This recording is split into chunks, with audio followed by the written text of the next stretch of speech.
brought the defense. Just a little opening is all the Dynasty need to press forward now.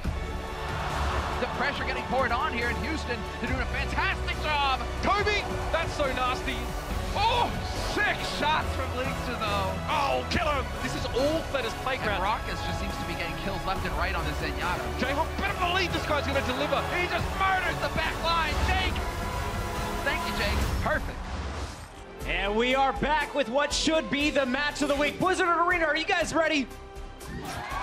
It's time. Welcome back, everybody. I'm your host, Chris Puckett, and we've got the full crew back in action. Zoe rejoins us here. Great interview with Dak, but now the real party starts here, Zoe. Is that so? Yeah, Right. we got Seoul, we got Houston, and we got to catch everybody up with what happened last night. When you were watching Seoul versus London last night, what was your biggest takeaway? Well, I think the big surprise and takeaway was that Ryu Jae-hong wasn't playing. And Seoul has been one of the teams, we always praised them for their adaptation and the switches they make, but they didn't happen. Even after halftime, they still didn't put Ryu Jae-hong in or swap any of their strats or their roster in any shape, way, or form. And London Spitfire rolled over them. Like, I can't say it any other way. London had a big win last night, and we know this morning it was Florida falling at the hands of the San Francisco Shock. Before we get to the overall league standings, we want to remind you of how today is going to play out. We started with Florida going up against the Shock. This is a big one, though. Seoul Dynasty versus the Outlaws, the battle for third place. And later on, we'll see the Gladiators versus the Boston Uprising. But it's time now to take a look at our full league standings here, guys. Number 1 seed belongs to the New York Excel. Number 2 seed currently belongs to London. Houston comes in with the number 3 seed, and that sets up a big matchup here for Seoul Dynasty. If they want to reclaim the top 3, remember it's the only top 3 coming into the Stage 1 playoffs, they got to get a big win right now. So let's make some noise and put our hands together for the first squad. Give it up for the Seoul Dynasty.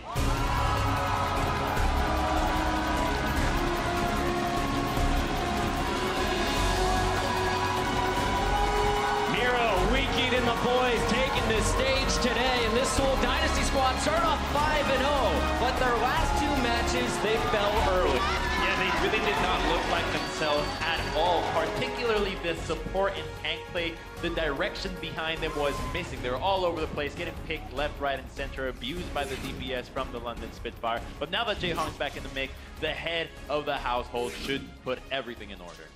Now, Ryu Jae-Hong wasn't in the lineup yesterday. It looks like he may be playing today. But Zoe, what was going on with Ryu Jae-Hong? Well, I talked to the coaches from the Seoul Dynasty, and they told me that they specifically practiced with Guido for the very match against the London Spitfire. They wanted to have the element of surprise, since they felt like every opponent will be very familiar with how Ryu Jae-Hong plays. Maybe not so much with Guido. Can't really blame Guido for their loss, though. They just generally look very disjointed. They got the captain back, though, today, Brent. They did indeed. So this is going to make a huge difference, in my opinion. Ryu Jae-Hong is a guy who's got a lot of presence around him. He's 26 years of age. He's the team captain for Seoul Dynasty. And this guy, he brings the hype of his team. He brings the shot calling, the coordination, and also the calmness, you know, calming them down whenever things get a bit hairy. And he's one of those players that you kind of just need. He's like you need him in your starting lineup as a core to really have good performances. Seoul was off last night. We'll see how on they are today, because they're going to have some tough competition. Give it up for the Houston Outlaws.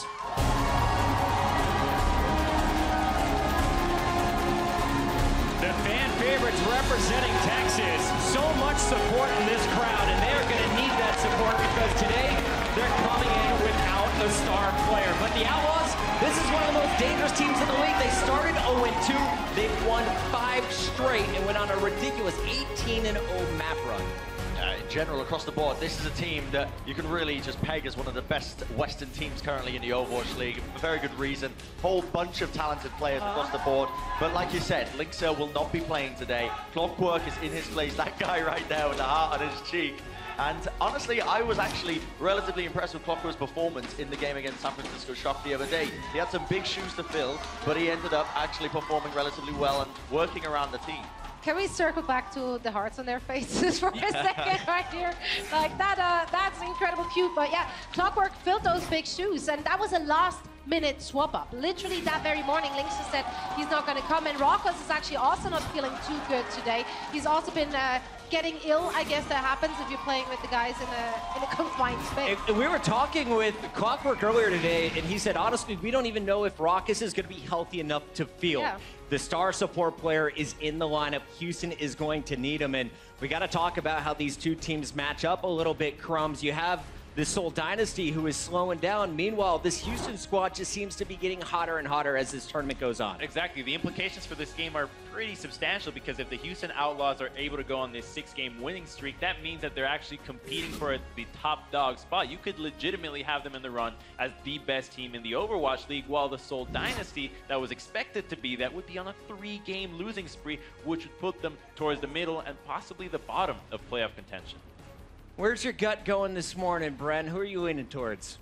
This is a tough one because Houston Outlaws, I genuinely, if Linkster was in this starting lineup, I would be leaning more towards him. But the way now that Seoul, now that I know they've got their team captain Ryu Jae-hong back in, you got to give them the advantage. And this is a team, you can't discredit them just because they had a sloppy performance against London the other day, because this is a team with tons of history. Back when they were known as the Lunatic High Squad, these guys were winning tournaments all day long. So, I mean, they've got a lot more history compared to the current Outlaws guys. I feel like that might just give them the edge. I do want to take a moment and look back at some of these issues for Seoul. When they were playing against London last night, they had several performance issues. And Crumbs, Brent, as we take a look at some of the gameplay, what were you guys seeing? So I think the biggest thing for me was Junkrat, and that's going to play a huge role in today's game because Prophet and Birdwing were swapping out in Junkrat, and it was devastating the Seoul Dynasty. They were not able to deal with the spam coming out. The tires were having so much value that Seoul just fell apart at the hands of these DPS. And today against Jake, Junkrat is his signature hero, and that's going to cause as much trouble as he always brings to the table. Yeah. Speaking of Jake, I'd love to look at a few of this man's highlights. With Linkster out of the action, you have to think this puts even more pressure on the Star Outlaws player. Yeah, for sure. And in general, Jake has got massive shoes to fill now, but you made an excellent point about his Junkrat play and how Seoul really struggled to play against it. Now, I don't think it was entirely just that, because there was also the fact that the supports, you could tell they were uncomfortable running Guido and Toby. However, Jake on the Junkrat, he is going to have to perform big, and he has actually shown a weakness, and the fact that they can't deal with this sort of Junkrat Widowmaker composition. And it's a big boon for Outlaws coming into this match. It's a big reason why they are sort of in a position where they can reasonably take this match. Zoe, I know we are excited for this matchup. A lot on the line. Both teams playing for a top 3 position in the league right now. How are the teams feeling coming into this match? Well, I know for sure that the Seoul Dynasty are very hyped about this match. A lot of people who are out there in the interwebs might know that Seoul has been talking up the Houston lineup spot ever since this league started. They always were like mentioning Jake in post-game interviews, mentioned the Houston Outlaws and how great they are. And I know a lot of people speculated, thinking like, oh no, they're just trying to get into their heads. Like, they're trolling them. Like, this is like a big kind of troll. But they actually meant it. And looking at where the Houston Outlaws standing currently in the league, that was very justified. So I am super excited for this match. It's going to be a great match, and I see a lot of gold. I see a lot of green in the audience. Let's first hear it. Who is cheering on the Seoul Dynasty in this matchup? Oh, it just got loud in here.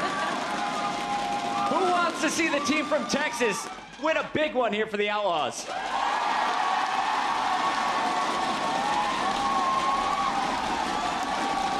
It's time to kick off this match. Let's send it over to our casters. Monty Dolan, take it away. Thank you, Puckett. Here we go, guys. Seoul Dynasty taking on the Houston Outlaws. And this one, as the desk mentioned, has some major playoff implications, but some interesting roster stuff going on. Yeah, that's right. I think the loss of Linkster today, I came in today, Doa, and I was so excited. I thought this is the time for Houston to take a major win. Yeah. It's checking all the boxes. Are they going to be playing a Widow Junkrat style with some conservative tanks that we just saw Seoul lose to when the London Spitfire also used that style? Check, right? Okay, do we have long one. Do we have a player? Do we have a player that can match up with Flood and Linkster? Check in theory, but not actually. All right. And the map pool is also fantastic for the Houston Outlaws. Eichenwalde, Horizon, and Junkertown, all of these maps they are undefeated on. So you'd think this looks really good, but with the loss of Linkser today, I think it really brings it back down, and this is where the hype killing comes in a little bit, unfortunately. I know. It's already begun. You know, Clockwork performed admirably in their last match, but, you know, you really wish you could see Linkser if you're on the Houston Outlaws side of things. On the Seoul side of things, I think you got to be a little bit happier because we've got Jaehong in again today rather than Guido. And although, you know, Seoul seemed to have a lot of, you know, support for this guy in their last match, I think there's just no comparison between Guido and Jaehong and what Jaehong can do for this team in terms of his synergy with Toby, in terms of the individual playmaking he brings to it. I'd say you go with Jaehong 100% of the time. I'm kind of shocked about that choice yesterday. Yeah, I definitely agree with you, and we are going to see if this will correct some of the mistakes that Seoul was making. But we will stylistically, there's not going to be a lot of change from the Houston Outlaws, and if they play their similar style, Seoul did struggle with this when they played against the Spitfire. We're going to see Clockwork on Pharah, surprisingly, not a hero we typically associate with him as a player. All right, cool Matt, listening in, trying to hear the footsteps of heroes he recognizes. That's right. I think it's going to be pretty clear, though, what Seoul's going to run. If you have Wicked in the lineup, you know it's going to be pretty Pharah or Junkrat focused overall. Typically, Seoul has run a Pharah Tracer on attack here on point A, and then really emphasized Fleda's Widowmaker in point B. But they're not going to do it, Doug. They're not going to do it. They're going to play Wicked on the Tracer and Fleda on the Pharah. Interesting. So, see what Fleda can get done here. Jake, lurking around the back. Let's see if he can catch a support here. Going for Jaehong. Jaehong in a little bit of trouble. Takes some damage, but Jake not getting the damage he looks to. He does dodge the ult fire, but can't get the kill. Meanwhile, back to the point. Chase down. Oh! Turns around and shows Wicked who's boss. Man. Yeah, interesting to me that they would run Wicked here. Miro, you okay, buddy? That was odd. That was certainly odd. Huh. All right, maybe we'll call that a reset, I guess. Toby's rezzing him. Strange. That is, you're not getting a lot of value out of that in terms of Valkyrie charge either. You can see Fanny right neck and neck with Toby. Here we go. Coming in right now, Miro falls early. And ooh, that's a big fight for Houston Outlaws. Already 3 instant kills, and that's going to be Seoul Dynasty sent back to spawn one more time. Yeah, things looking great so far. We keep coming in and playing that Tracer, even though they have 2 dedicated Tracer players on the roster in Bunny and Munchkin. Yeah. So we'll see how they change this up moving forward on this map. We'll find out. And Raucus trying to find those alt fires onto Pharah. Every once in a while, you get to hit those. It feels good. Seoul Dynasty coming back in. No ultimates to use, but dive might work out. Jaehong goes on early. Jake found him with the pulse bomb in the back line. That's a big problem for Seoul already. And Toby falls as well. So again, Seoul pushed back, and I gotta say, I would not, if you took the nameplates off and asked me who this team was attacking, I would never in a million years tell you it was Seoul Dynasty. They are not looking like themselves today. Well, they looked a little bit out of whack yesterday, and remember that they are playing on an entirely different set of maps today than yesterday, so depends on where they put their prep in for the week, but they're having to play all 8 maps in our pool over a 2-day time span. Can be difficult to do that. Yeah, that's right. And Jake trying to find Jaehong. He's got him trapped in the room, but he's down to about half health. Gets taken down. Jaehong back to life one more time in terms of that bloodthirsty potential. And now Seoul trying to move onto the point. Still only that kill on Jake so far. It is a 6v5. Kumat looking for the pharmacy with that self-destruct. He finds Toby. Gets taken out by Fleda though, and Raucus coming in for a bit more revenge on the Houston side. Zunba kind of standing alone here on that Diva, and that's going to be the end of the attack for Seoul. And Muma doing what Muma has done best over the past couple of weeks, Doa. That Primal Rage came out early in that fight to force Jaehong to Transcendence, and it didn't get a lot of healing done. So again, he is successfully using the Winston Ultimate to cut off healers from the main bulk of the team, and nobody has yet to find an answer to Muma's positioning during that Winston ult, and it's been a big problem for Houston's opponents. So after nearly everyone was dead on Seoul, Fleda decided to use a barrage on Pharah, got killed immediately, no benefit from it. I thought maybe he's gonna switch, but no, he's still on that Pharah. But things definitely looking a bit discombobulated for Seoul right now. Whoa! And Pharah v Pharah sometimes turns out that way. Fleda brought back up again, as is Clockwork. Jake still harassing those back lines. Zunba coming back to try to distract him a little bit. Seoul on the point now. We'll see what they can do. Fleta, res one more time. I think that's Clockwork got Toby. For Seoul Dynasty, and yeah, Toby falls immediately after that. They do get Muma though, so Seoul's still in this one for the moment. In fact, they're getting the kills they need. Only 2 left. It's Fanny and Jake on the point right now, trying to stall this out for as long as they can. Clockwork will be resurrected. Oh, Jaehong again! That's 2 in a row. He's 1 against Jake. Bonnie brings him back up again with the Mercy ultimate, but there's not a whole lot of members of Houston on the point right now. We're into OT already. Jaehong finally pops out Transcendence as they try to clean it up, but no, the payload gets rolling right off the bat. And so, that'll be Seoul Dynasty barely pulling out point A in the end. Yeah, just barely, like you say. Muma's Primal Rage not enough to get onto the point in time, and Jaehong. Dude, that's 3 in a row now onto Jake. Yeah, you can see that he's being boosted, damage boosted here by Toby's Mercy, and that is delivering in spades as he's picking up a lot of these kills. Fleta going to be sticking to the far. A lot of time we will see Seoul play Widowmaker on attack here on point B, but feeling confident in what they've got right now. Jake is going to make the transition over to the Junkrat Clockwork on the Soldier 76 to help deal with this Pharah in the skies. Yeah, some solid swaps for point B here.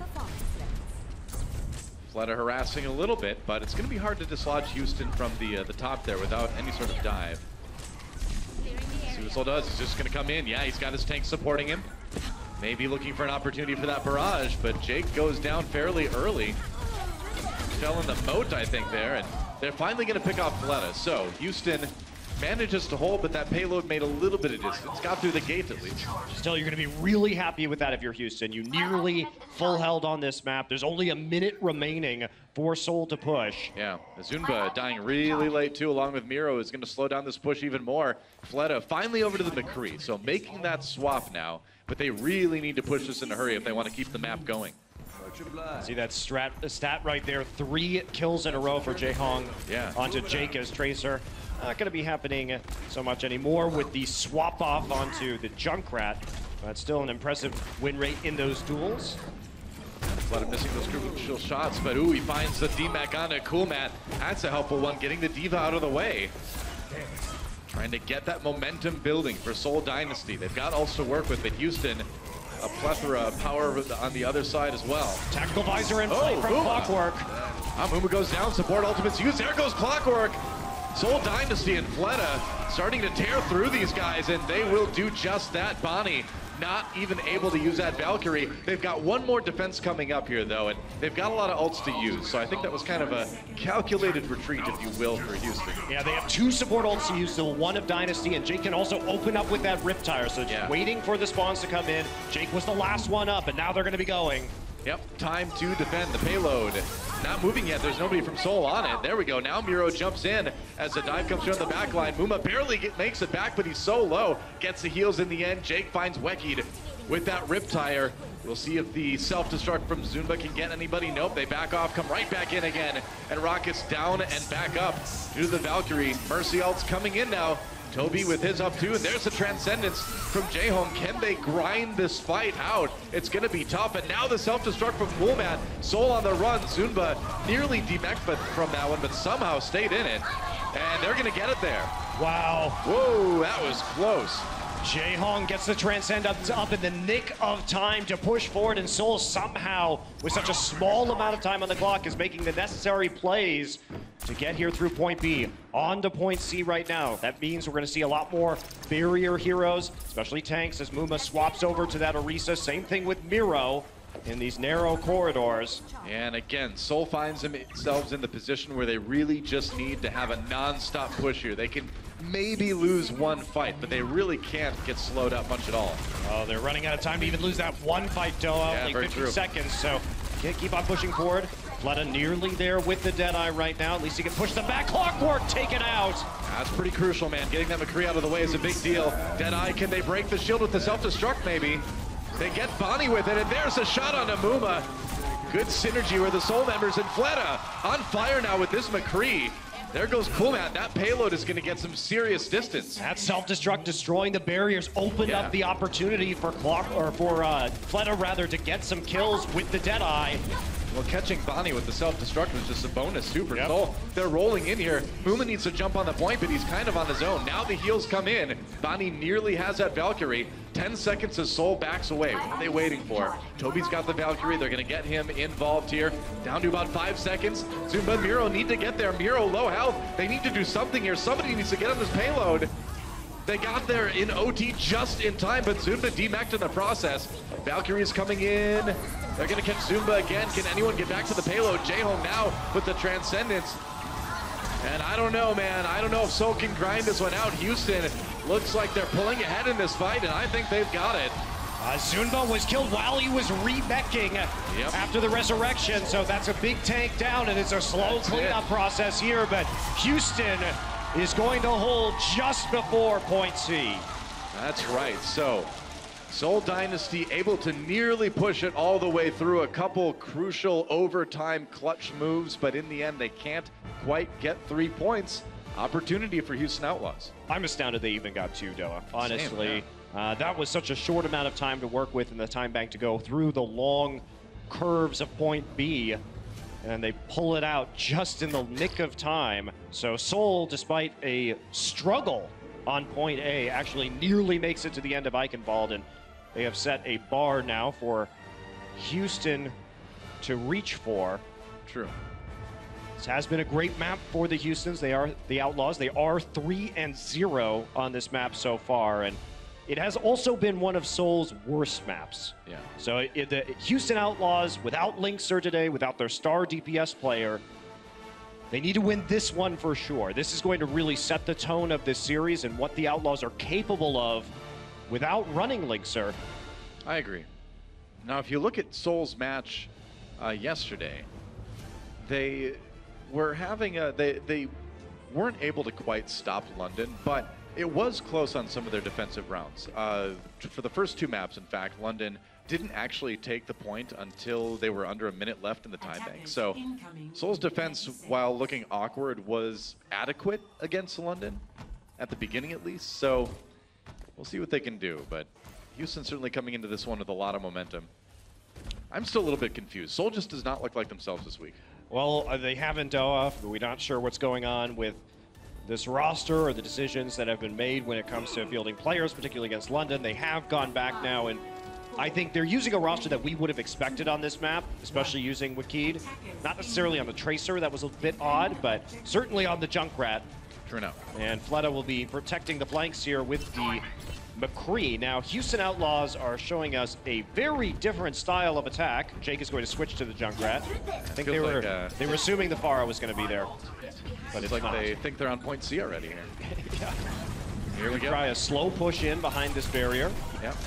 Zoning out Fleta a little bit here. Is Coolmat as they walk in. And McCree not much of a threat, but he will get some heals. Can't just walk up on him. So Reese is going to be less effective than they would like versus an enemy Junkrat. But they're sticking with it for the moment. And they have Jake slowly pushed forward. Jake is going to get a flank here. He's going to get Wakid with the mine. And he is so good. Now he's zoning out Jaehong as well. Going to be hard to get past that trap. There it is, destroyed. But again, the zoning is real. Zunba does get clockwork though. So Houston losing a couple of people here. And Operation Kill Jaehong is basically all Jake is doing. In the meantime, his team is taking the point. Jake did a great job of getting a kill onto a DPS and then zoning out the Zenyatta. Yeah. Made it so it was only Miro and Fleta left. That was very fast, Houston Outlaws, and they've got tons of time now. Yeah, they absolutely do have an enormous amount of time to work with here. And they're going to get it moving through this portcullis and on towards the castle. So we see no swaps coming yet. Muma maybe staying on this Orisa for a while. The Outlaws, yet in their match earlier this week, were preferring to sort of just stick Muma on the payload on the Orisa and have him ride it out. Yeah. Well, it's certainly been working. They're taking some shots, and watch out for the Deadeye coming in from Fleta, but no kills out of that one, it looks like. And Seoul just playing this one pretty conservatively. Yeah, Houston is just so patient. Oh, Jaehong. Ooh, that was close. And slow with these attacks that they've been running. You can see that Clockwork really does understand the strategy. Teams have said that it wasn't hard to field Clockwork because he already understands the tactics and the teamwork that are needed in order to enact their plans. Wow, how about that move from Seoul just there? Zunba and Jaehong kind of trapped in the room, and they come out, charge right in. They have the Transcendence, get a couple kills there, but that's going to be enough to push Houston back. Yeah, holding on to a lot of ultimates as well, so Yeah. Seoul being quite conservative. Just good coordination. I mean, they kind of used Zunba as a jailbreaker to just push through the Outlaws, and only had to use that Transcendence just to get Zunba back into the teams safely. Yeah. I'm curious what they're going to do, what Outlaws are going to do with this Orisa. They're really prioritizing holding on to him for the time being. Miro lurking above, getting some free damage, and then using that Primal Rage right away. Oh, Jake barely gets out of the way there. From that self-destruct, Cool Matt pops his as well. Jaehong does get the supercharger immediately. Muma falls to the Riptire before he's brought back up again. Toby in trouble again. Oh, Jake. We've seen him use that move before, and it's been effective, but this time around doesn't work. Fleta gets two. Gets a D-Mech on the Cool Matt. And so far, so good for Seoul. Again, a solid defense, and they have ultimates to spare at the end of it. That was a dominant hold from the Seoul Dynasty. Yeah. They didn't bat an eye as Banny used the Valkyrie. Toby just holds onto his for that entire engagement, and Houston was trying to stop the bleeding early on. The picks came in fast for Seoul Dynasty. They ended up using the self-destruct just to remech, and then the Valkyrie to try and bring back up a couple of the players who were picked off, but it ended up in a 6v6, and Toby didn't even have to counter with his own Valk. Yep. So this is looking like a long hold in progress for Seoul, making up for the time they lost after giving up the Ghost so quickly on their initial defense. They need to keep it up, though. Oh, and Jake finds two, including Toby, who had just popped his Valkyrie. That's not good for Seoul at all. That is a clutch kill. It's exactly Yeah. what you need if you are the Houston Outlaws to keep moving with this one. Eliminate the Valkyrie and the Mercy at the same time. That's exactly what Jake does on the Junkrat, man. He has been so clutch on this hero all season long, and that's going to pave the way for most of Point B for Houston. Wow, it's hard to overstate how much time that buys you in this situation, because you need a big time play like that, perhaps a mistake from one of the support players, and as a result, they may go ahead and cap Point B. That's right. He's just going to charge through them with the Tranquility. You're not a bowling ball, though, Raucus. You are a healing ball, and Wiki just waits out the ultimate, gets the kill there. Can Houston finish this one? Ooh, ult's coming in from Seoul. They're throwing everything at him right now, and it may be enough to stabilize. They will, but no ultimates remaining now for Seoul. There's not a lot for the Houston Outlaws either. Still, Seoul will stay in control of the payload for a little bit longer. Fleta's pushing up right now, trying to plink away and chip some damage off the members of the Houston Outlaws. Slow them down as much as he can as they're coming in. As you can see from the stat there, Fleta certainly having a good round on McCree. Weki, though, finding the sure shot against Jake's Riptire there. Ooh, gotta be careful. Helix Rocket does some serious damage. All right, attack visor, we'll see what they can do. Ooh, man, Fleta got really low up in the top. Now the gun turns towards Miro, who is on his own, taking out Houston with two already. Jaehong falls to the Primal Rage from Muma as well. Zunba charges in, but doesn't have any support. He'll go down. Toby brings Jaehong back again. But on their own, without those tanks, there's not a whole lot they can do. They're still going to win this fight, though, in the end. Toby used that Valkyrie to, again, bring back people who were picked off at the start of that fight. Yep. Oh, Miro gets back just in time, and he's got his Primal Rage. I can't believe Houston wasn't able to push it through just yet. He's going to fall. That should finally do it. But Seoul does manage to buy themselves a little bit more time, but Houston still with a minute 40 here. Yeah, good hold on B. They got about 4 minutes of defensive time, but the Outlaws still going to be in a good position here to match the payload distance and beat it of the Seoul Dynasty. So coming in right now, Jake. It's another Riptire already. Miro swapping over to that Orisa. Muma is staying on the Winston for the time being. Well, he's over halfway to his Primal Rage, so maybe that's the philosophy there. You get it, you push people back, might work. Here comes a Riptire. Is Seoul ready for it? I don't know, man. No, they're not. Miro and Fleta taken down. Here comes... the counter! Whoa! Wekied! You know, that's not the only tire in town, and Wekis does a bit more damage. Houston striking back immediately, though, with the Mercy ultimate, or rather with just a res, and they're going to come right back with these kills. Another two. Jake actually redeemed that fight by picking up more members of the Seoul Dynasty. The back-to-back tire wars are won by the Outlaws at the end. Zumba gets there. They need the rest of Seoul to show up, though, if they're going to try to stop this one. 40 seconds left for the Houston Outlaws. And the last-ditch defense by Seoul, I don't know, man. Miro back on the point. They need to get a healer there to keep them up. Dead again, and that is it. Houston will take Eichenwalde. Toby died at the end with the Valkyrie. Both of the Mercy players, Vanny and Toby, had gotten the Valkyrie up, but Toby dies again. A couple of critical pickoffs on Toby really changed the tide of that map and push everything in the Outlaws' favor, and they're going to go up 1-0 in this series. Impressive stuff from the Outlaws, as we were expecting here, but Jake, man, that guy on that Junkrat, if he could play it every round, every map, that would be a force to be reckoned with, but it was enough here on Eichenwalde. Houston jumping out to an early lead in this series. I think we're in for a good match either way. Don't go anywhere. We'll be back with Assault right after this. 바로 가서 내 거 쓸게 이번에. 디바 형 이거 준바 형 정클에 날라오는 거 조심해. 야, 앞으로 당겨봐 이거 앞으로 당겨봐. 아 죽었다. 아 괜찮아. 죽었어 뭐야. 밑에서 싸웠다 밑에서. 괜찮아. 버티면서 해봐 버티면서. 야 나 화면 볼 수 있는데. 화면 비벼봐. 비벼볼게. 비벼. The Overwatch League is brought to you by T-Mobile, America's best unlimited network. Omened by HP, the official PC and display of the Overwatch League. And by Intel, the official computer processor of the Overwatch League.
Ladies and gentlemen, give it up for the Houston Outlaws. The Houston Outlaws are the ones that are spearheading the charge for Western team to actually contend for the top. I really believe in a lot of the players on the team. I think they're some of the best players in the whole world on their positions. But the Outlaws are looking off the trot. The gunslingers now looking up the ante here. My style is being really defensive and going really aggressive when needed, and then going all in. My style is very dynamic. I'm an aggressive player. I don't underestimate when I say that gaming is quite literally my life. Then the Outlaws will claim the first map. What I want most is the team to be cohesive, to understand the game on the same level, and that takes time, and I want to focus on that. It's celebration time as Houston rolls forward. A big thank you to all our fans. All of your support really motivates us to do better, and we're not going to let you down. Well, Houston definitely not letting their fans down yet today. They are up a game over Seoul Dynasty already in this pretty crucial match. Looking forward to the playoffs here for Stage 1. Absolutely, and based on the eye test, you have to say this is the map you most expect Houston to win. Yeah. It was close, though, so that makes me a little bit worried, though, of how the rest of this is going to go out. Mm-hmm.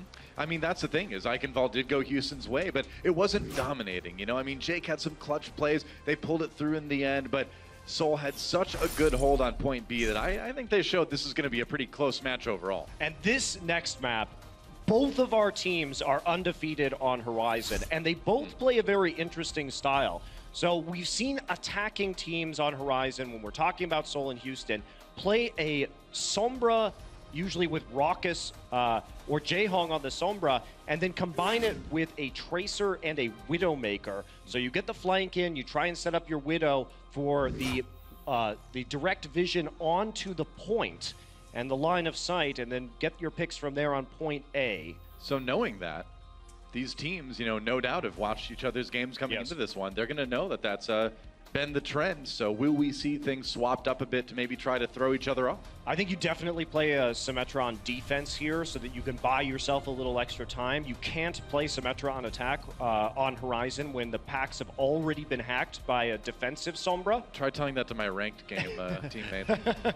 So you need to get the Sombra out, and because both of these teams do like to play attack Sombra, I would think they'd run something similar here. But it doesn't look like we're going to see that. Houston on defense first. It will be Jake on the Junkrat and Clockwork on the Soldier 76. And possibly Jaehong on the Mei. And we have seen plenty of that from Jaehong on maps like Junkertown. We've seen players like Rascal pull it out here on Lunar Colony, but I wonder if he's going to stick with that. I don't think so. It wouldn't surprise me, but I'd be a little bit surprised. I'll put it that way. Especially, let's just say there's some anti-synergy with Widowmaker sightlines with that Mei that I don't know if that's going to make it entirely attractive. They may have a very special route for their attack, and he's not swapping, so no, you may be right. We'll see. I mean, if anyone's going to do it, it's Jaehong. Okay, but there's a swap to the Sombra, so that's a little bit more normal. This is exactly what the Houston Outlaws will be expecting from Seoul Dynasty. The same composition, the same look that we've seen from them before. That's right. And they are going to know that there is a Sombra now. Yeah, they saw her go into stealth mode coming around the corner there. Question is, are we going to stick with this or not? Looks like they're going to try to charge up Toby's ultimate there on Zumba a little bit maybe. Saw him poke out. Try to draw some fire. I don't know if... Oh, they were ready, man. They were ready. Read that very well. Yeah, and now if you're sold, you swap. I think maybe you do. No, I think you're fine. You think so? Yeah, try a different approach. Go for the Mega Health Pack underneath the members of the Houston Outlaws right now. You should be able to get a pack hacked eventually.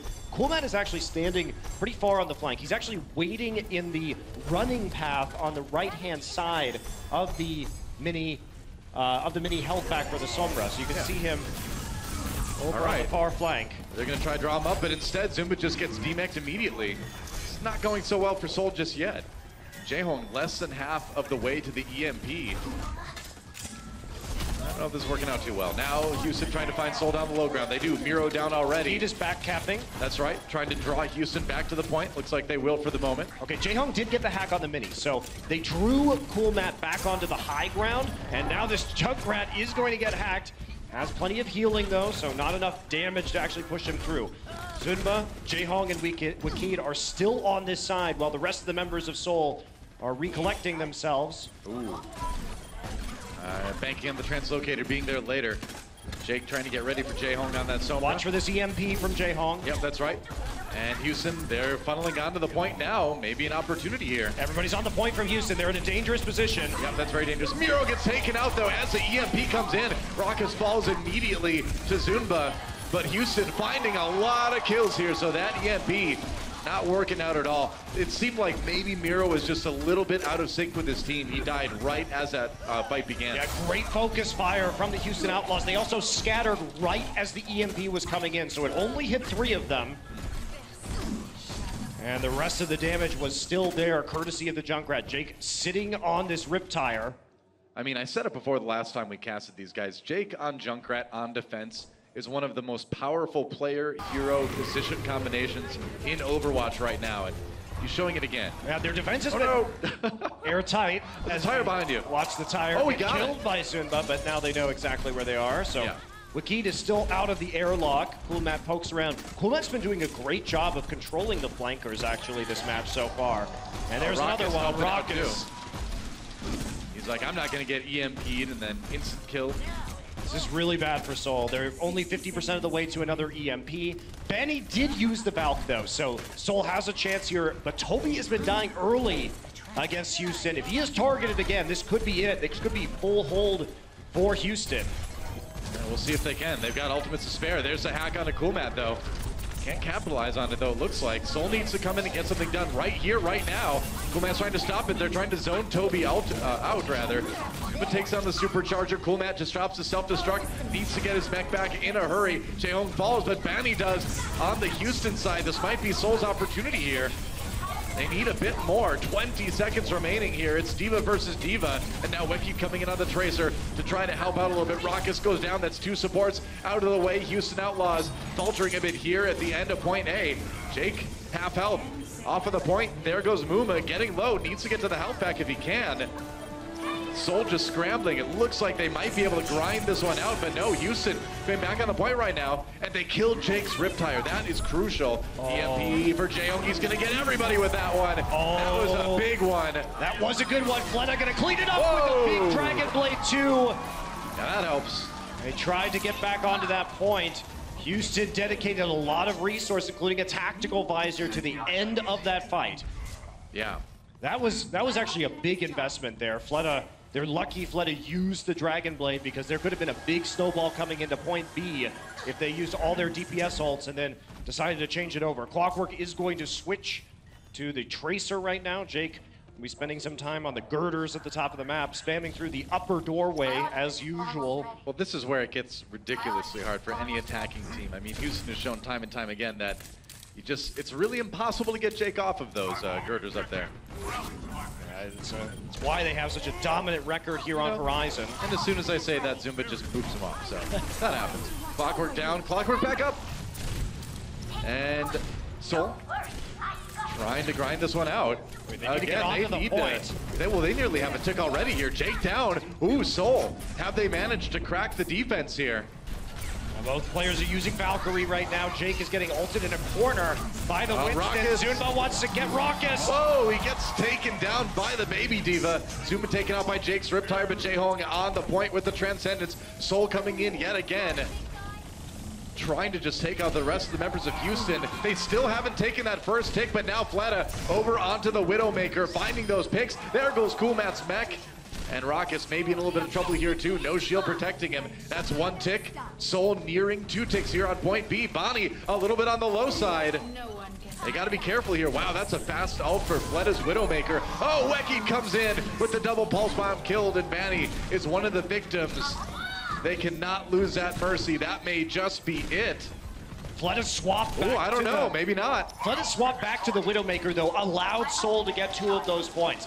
Comes in on the Genji. Decides, hey, we're starting to get an advantage on this point. I know I'm not going to have any pressure, because Houston Outlaws are scrambling to swap to other heroes, and also to make sure that they're staggering themselves on the point to delay as long as possible. They're not going to have the energy to deal with me on the Widowmaker, and he gets a couple of very big support kills that end up getting them nearly all 3 ticks. Whoa, Zumba pushing Jake right into the sights of Fleta.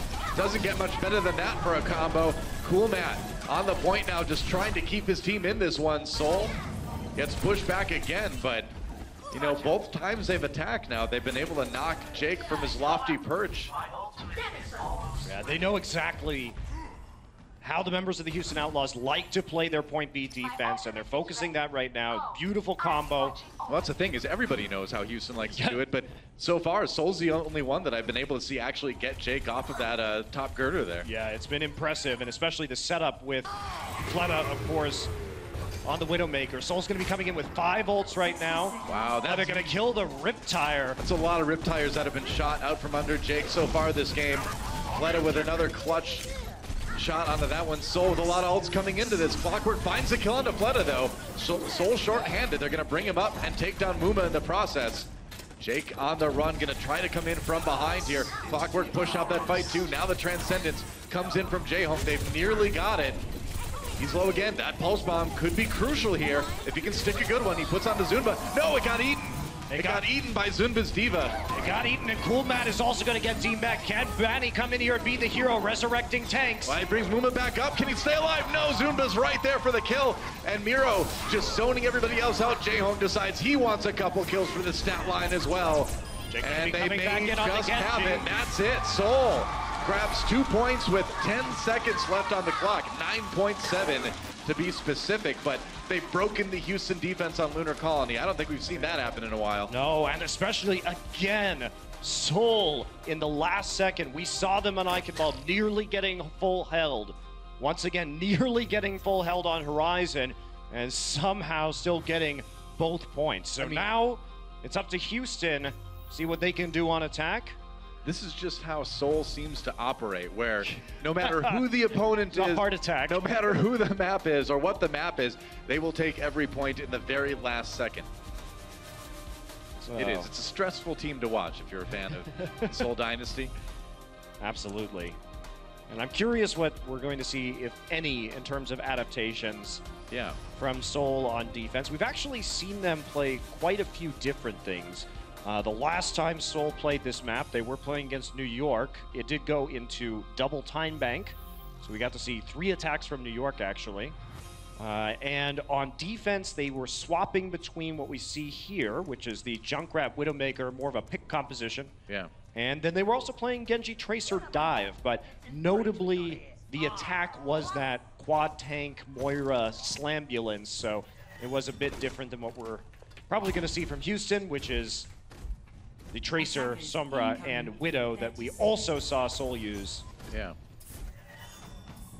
All right, well, Houston Outlaws, the nice thing for them is that they have a chance to set a better time than Seoul if they finish pretty much at all. I mean, you're not going to get many times between 10 and 0 seconds, so if Houston gets some momentum going, they might put themselves in a great place for time bank, but they got to do it right here, right now. So note that Wakid is actually on the flank. He's going to be looking for the Tracer or for the Sombra, and we'll see which approach, whether it's towards the Mega or the Mini health pack, we'll be seeing from Raucus. It actually will be Jake coming in first. And that Tracer manages to avoid the shots of Fleta. Raucus is packing the Mega health pack right now underneath Seoul. Here come the tanks. Fleta backing away off that high ground. Right into the waiting arms of Jake, though. He was there on the Tracer for a moment before backing away. Ooh, and that's a Widowmaker from across the map. Fleta looking out for Clockwork there. Zunba demaxed. Weki gets the kill into Jake in the meantime, and Seoul falls back to the point. They need to keep trying to defend this one, but that Widowmaker is certainly scary, especially after you've lost Jaehong already. And Weki, only 11 health remaining. He can't stay up, and this may be a pretty quick point A for Houston. That was a great execution from Houston. They distracted them by using Jake on the Tracer to start things off, get the hack underneath, and then they bring everybody else from the members of Houston up onto the high ground. Yeah, a little bit of a delay, but it's a clean attack, though. And what I love about watching the Houston today when they've been on attack, everything is so methodical. They may be a bit slow in the setup, but it's always executed when they pull the trigger extremely well. Yeah. Props to Clockwork again for putting on a lot of pressure with that Widowmaker. You know, Jake was down for a little bit, so it was on him to hit those shots and do the damage. He's been stepping up, no doubt about it. Raucus also didn't have to use the EMP, so he's going to be coming in right now. And that is a Riptire onto the high ground. Cool, that is correct, but he'll get his mech back. He's glad that he's not old Diva a few patches ago that you could die your own mech. Lucky falls early though. Jake finds that kill. Clockwork killed off by Fleta though in the Widow v Widow. Coolmat chasing tanks around, but Miro gets back to spawn for a bit of help. Now Coolmat demechs as he tries to go deep. Not gonna live. Jaehong finds 2 kills both on the mech and onto Coolmat, so it looks like Outlaws are gonna have to go back to spawn for now. They are pushed back. Clockwork gonna use this opportunity to switch back over to the Soldier. I doubt we'll see Raucus continuing on this Sombra either.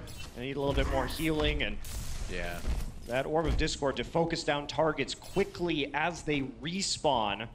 And there it goes. Yeah, swapping over now. So going back to more standard composition. And the Houston Outlaws will not be getting any ticks even, unfortunately for them. So it looks like we're in for a long attack round now, as everybody's gonna have to be getting some of these ultimates back into shape in order to make a dedicated assault. Oh, Muma down. Fleta finds the kill there, and Coolmat nearly taken out. He is demech'd himself. That's both tanks out of commission now for Houston. And Seoul Dynasty gonna stop that push before it begins. Fleta back on the Widowmaker. I wonder how Houston's going to handle this. And it's going to be Jake onto the McCree. Yeah. So they want to try and get some more long-range damage down. Not going to be jumping in the face. Jake, of course, can play the Genji if he wants to, but decides that they want to really just put a lot of damage in from the high ground. No one can hide. Give it a try anyway, yeah. All right, Fleta uses the ultimate to get a bead on where the Houston Outlaws are setting up. Weki near that Riptire. And sticking to the Orisa too, this is really interesting. But that Widowmaker against the, basically the barrier where the Soldier and the McCree can stand there is going to be effective, and Toby will fall first. Yeah, catches a Helix rocket. Seoul goes in to try to push Houston back, give him a little bit of time to respond. Fleta looping around the outside. Can he get the kill onto Mercy? They're going to push him back.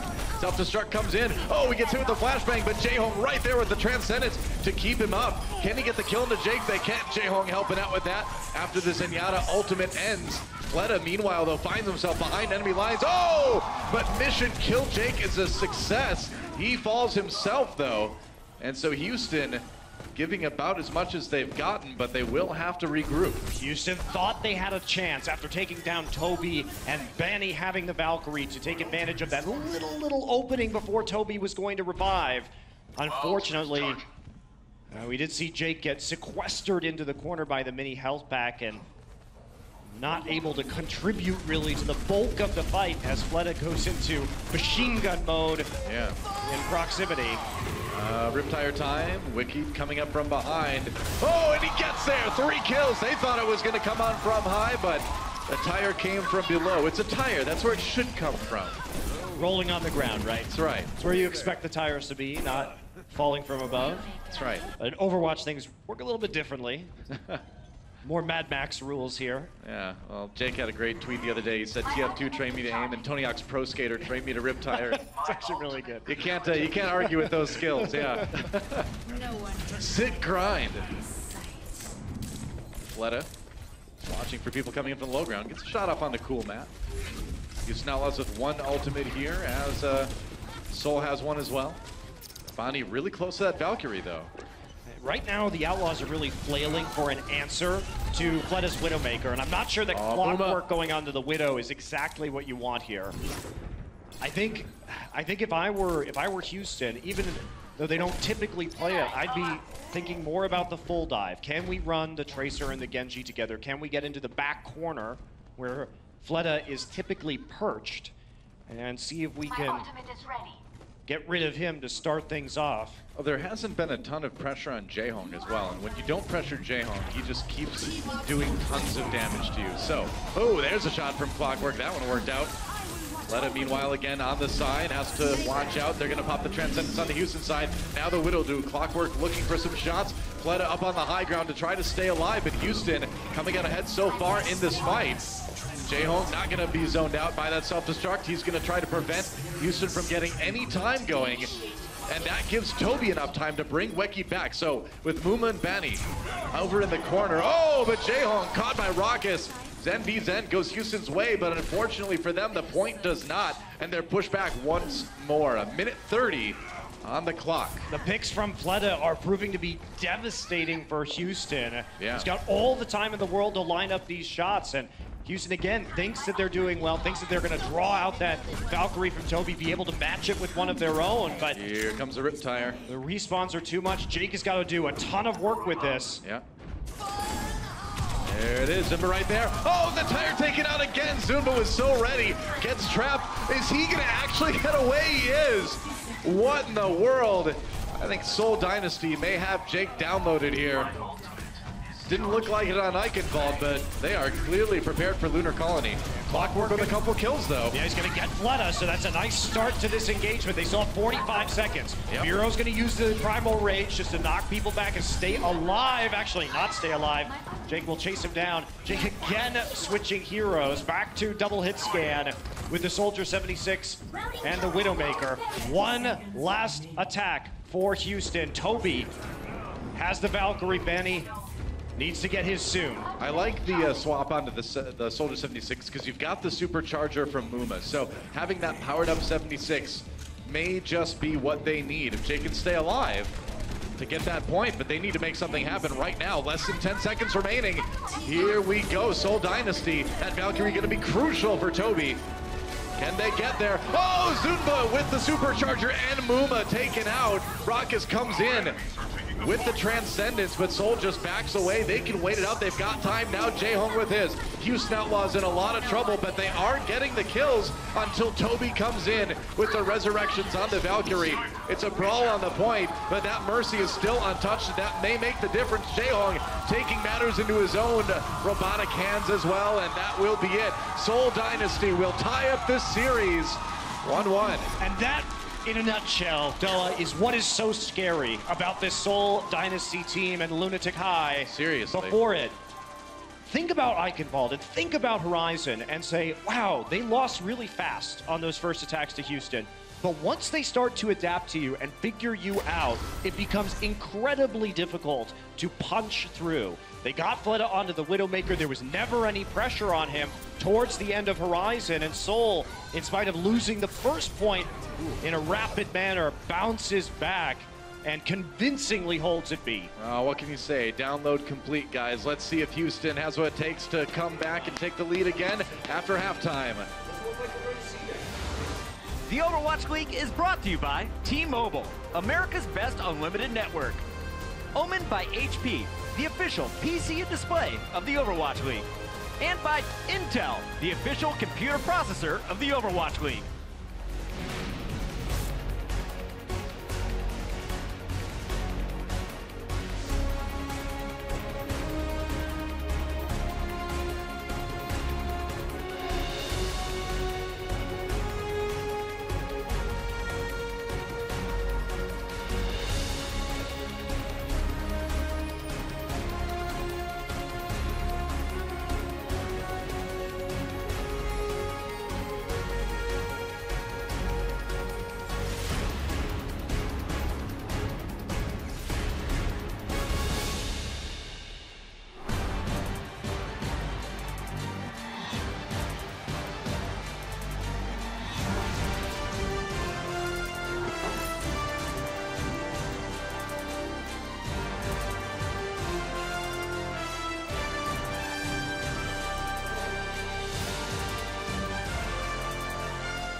It's halftime, and we are all tied up here in the Blizzard Arena. Seoul Dynasty with a ridiculous defense will make it 1-1. Welcome back, everybody. I'm your host, Chris Puckett, and we've got Crumbs and Brent back in action once again. Let's start things off here with Eichenwalde. As we got to the castle, we had a lot of questions coming into this one. How is Lijiang going to play? How is Seoul going to play with their captain back in the lineup?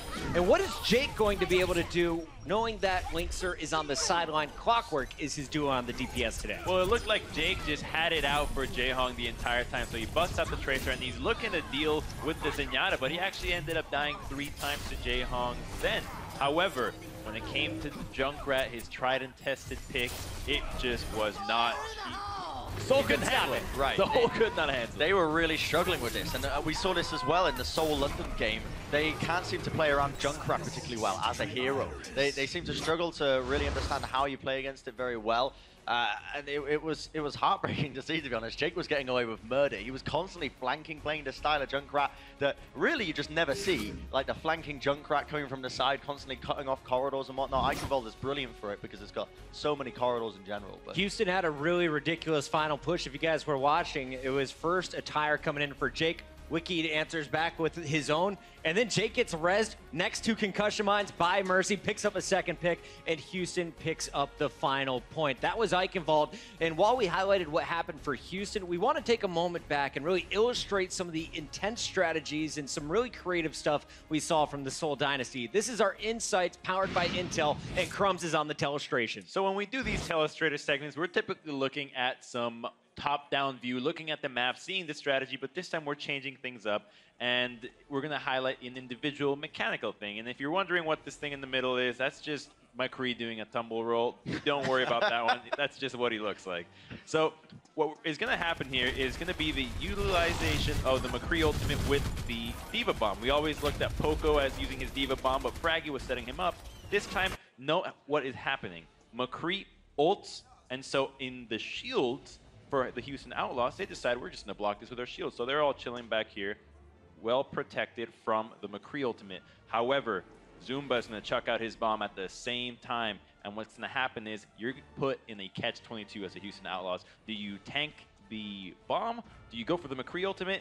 Well, you can't do any of them, actually. You are going to die because it's a great play, and they catch out the Mercy. And catching Mercy is always a priority pick, and that was your insights powered by Intel. And it could have gone a lot better there for Seoul if they were able to get the full wipe. Big props to Houston Outlaws to immediately recognize what's happening and dodge behind that payload. But this is just a small example of what is happening in the midst of all this chaos here. Good idea, execution didn't work out 100%. But game number 2, we now see Seoul in the hole, right? It's now 5 games in a row that they've lost on our main stage, and they've got to come back. Well, it looked really dire at the beginning. I was a little bit worried for him, Brent.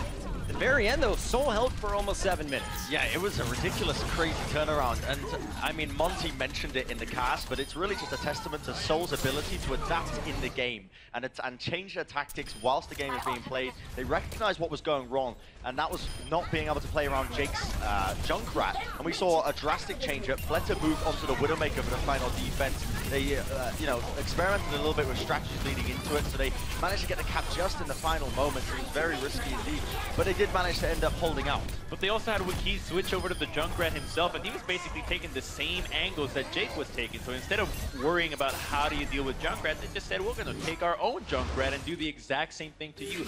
3 Ks coming out of the Junkrat from the Seoul Dynasty was enough in combination with Fleta's Widowmaker to just hold so much zone that a 6-minute hold went like a breeze. It's pretty amazing. They really had no ults to work with on that first defensive stand. Then they start to generate the ult advantage. But really the heroes of that game, if you go back and watch the VODs, keep your eyes on Ryu Jaehong as well as Toby. Not only did they keep their team up, giving them heals, but they also fought on the point when there was no tanks in sight. They bought time for their teammates, and that's how they were able to contest and hold on D. But Bren, you're going to highlight the attack for Seoul. Houston wasn't able to take that second point. How was Seoul able to get the job done? Yeah, and as I said before, this is all about the adaptation. And Seoul are really sort of kings at this one. This is their last attack onto the point B when they were attacking for the first round, I should say.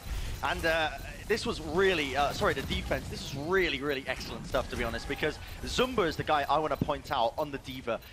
He's sort of drifted under the radar a little bit. Everyone's always rated him as one of the best off-tank players in the game right now. You know, I go on and on and on about Fury, we talk about Poco, all these great Diva players, but Zumba in this game was one of the key players as the reason they held this for so long, because the guy's management in terms of his abilities, holding onto his defense matrix, like clockwork in that entire final push was waiting for an opportunity to pulse bomb, and Zumba just read him like a book, right? He did not let him get that pulse bomb in, completely worked around it, saved his boost to when the Valkyrie was going to be used by Houston, forced out the Valkyrie, got the kill onto Mercy, really just excellent play all around, to be honest, by Zumba. I first heard of the man when he was a god-tier Zarya, now impressing us on the Diva. It's all tied up one apiece. Before we end halftime, I got to get some official predictions, boys. Even playing field, we're going into the second half. I want to start with you, Bren. Are you siding with the Houston Outlaws without Linkser, or are you going with the Seoul Dynasty? Houston have had a good showing. However, I am going to be going with Seoul Dynasty. I feel like this is the team.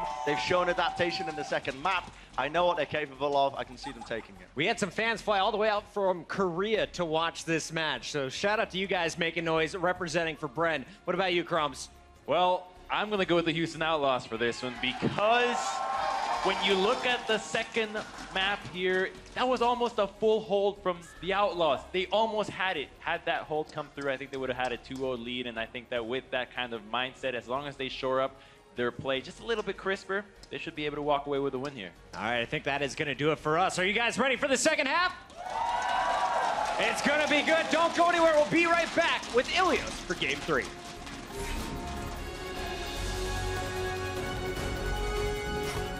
The Overwatch League is brought to you by Sour Patch Kids. Sour, sweet, gone.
Houston has brought the defense. Just a little opening is all the Dynasty need to press forward now. The pressure getting poured on here in Houston. They're doing a fantastic job. Kobe, that's so nasty. Oh, sick shots from Lijiang though. Oh, kill him. This is all Fletcher's playground. And Rockets just seems to be getting kills left and right on the Zenyatta. J-Hawk better believe this guy's going to deliver. He just murders the back line. Jake. Thank you, Jake. Perfect. Oh man, guys, we are in the middle of a sick match right now between Seoul Dynasty and the Houston Outlaws, tied up 1-1, but we are going to Ilios. And you and I were talking about this during the break. Control hasn't exactly been Houston's strongest map type. No, Doa, it hasn't. And I think as we look at our substitutes here, it will be Munchkin in for Wiki, so bringing the dedicated tracer in. He's going for the Surefour color of hair, apparently. Yeah. And Boink in for Bonnie, as Houston often does on control maps, right? Yeah, but as I was saying, Houston has not been spectacular on control overall, and this is where you really get worried because it is going to be Ilios. Right. And if we end up with Ruins, that's where you want Clockwork, or you want Linkser in very badly to try and contest with Fletta's Widowmaker. That could be a deadly point for the likes of the Houston Outlaws. And Clockwork has been good. He's been stable. He's been solid. But what Linkser brings is that, you know, cerebralness to the DPS, and also the picks. It's the playmaking capability. The playmaking capability. I was going to say Linkser is like way higher than Clockwork, and Clockwork's done an admirable job of fitting in, of slotting into this roster and understanding their strategies well. But the thing is, to take out Seoul, you need somebody to make the clutch plays, and it has been Jake at times so far in this series, but for me, the Outlaws, they had to win both maps in the first half because unfortunately their way to victory now means that they have to win at one of these points, but they have to win at least one of the control maps too, right? Even if we go to that fifth set, it will be on Lijiang, and Houston needs to win a control, which has been their weakness. So not to say they can't do it, but it certainly is harder than if they were already up 2-0 and could afford more easily to lose the control and then close it out on Junkertown. Yeah, historically, it has been tough for them. Just a reminder, Fletta still leads the league in rocket direct hits on Ilios. He's been spectacular. 5% too. That is such a ridiculous percentage. It will be Lighthouse. Clockwork now on the Pharah. Interesting that they would put him on Pharah and Jake on Tracer. Normally we see Jake playing the Pharah on this lineup, and Clockwork has been known as a Tracer specialist. Clockwork is also down here. Rez comes in, but now Bonnie on his own. Did not survive. Didn't even get the Rez off actually onto Clockwork, so this may be an early, easy point take for Seoul. They lost Jae-Hong to Jake, but you can't take the point as a solo Tracer.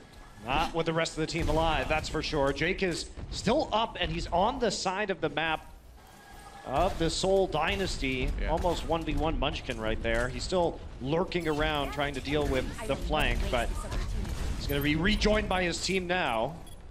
Fletta high above the action here, trying to find a shot onto Clockwork. Oh, he comes down, misses him just barely. That's a shot you need to hit, Fletta, and for someone so accurate, you don't, okay, maybe he heard me here. Yeah, he heard me, he heard me.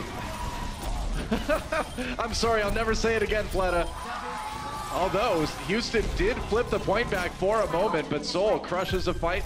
Gonna take it right back. They did lose 10% in the process. I mean, Fletta's been ridiculous so far on this Pharah. He's already done over 1,000 hero damage in this map. Clockwork only 300, so over triple the damage of Clockwork so far. Crazy. Well, it's a tough ask to ask anybody to play against Fletta's Pharah on this map. Clockwork doing what he can. Houston trying to flip this point back again. They were able to sneak it last fight for a little bit. Miro getting low, taken out. Nice mid-air shot from Clockwork to finish that one.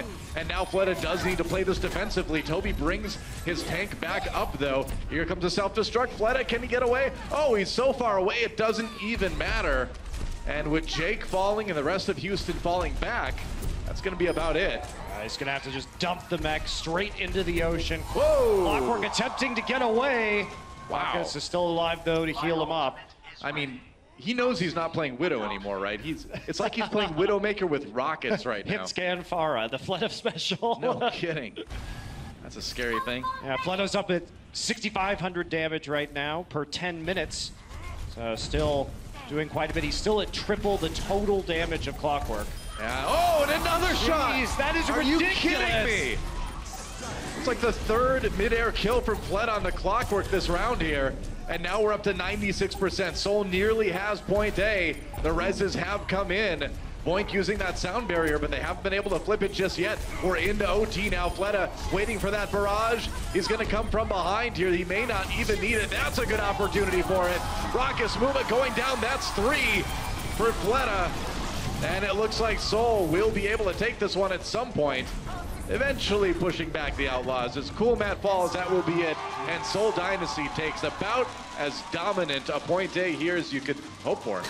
That was a disgusting hard carry from Fleta, Doa. No kidding. 3,200 damage in that round compared to Clockwork at 1,100. Yeah. So just dominating the skies, the ace pilot, taking Clockwork right out of the mix. Well, I mean, you saw that too. Clockwork was having to put all of his energy into being evasive and just not being hit by Fleta. That Fleta was able to do so much more in terms of damage on his own and then chasing away the Pharaoh when Clockwork came in.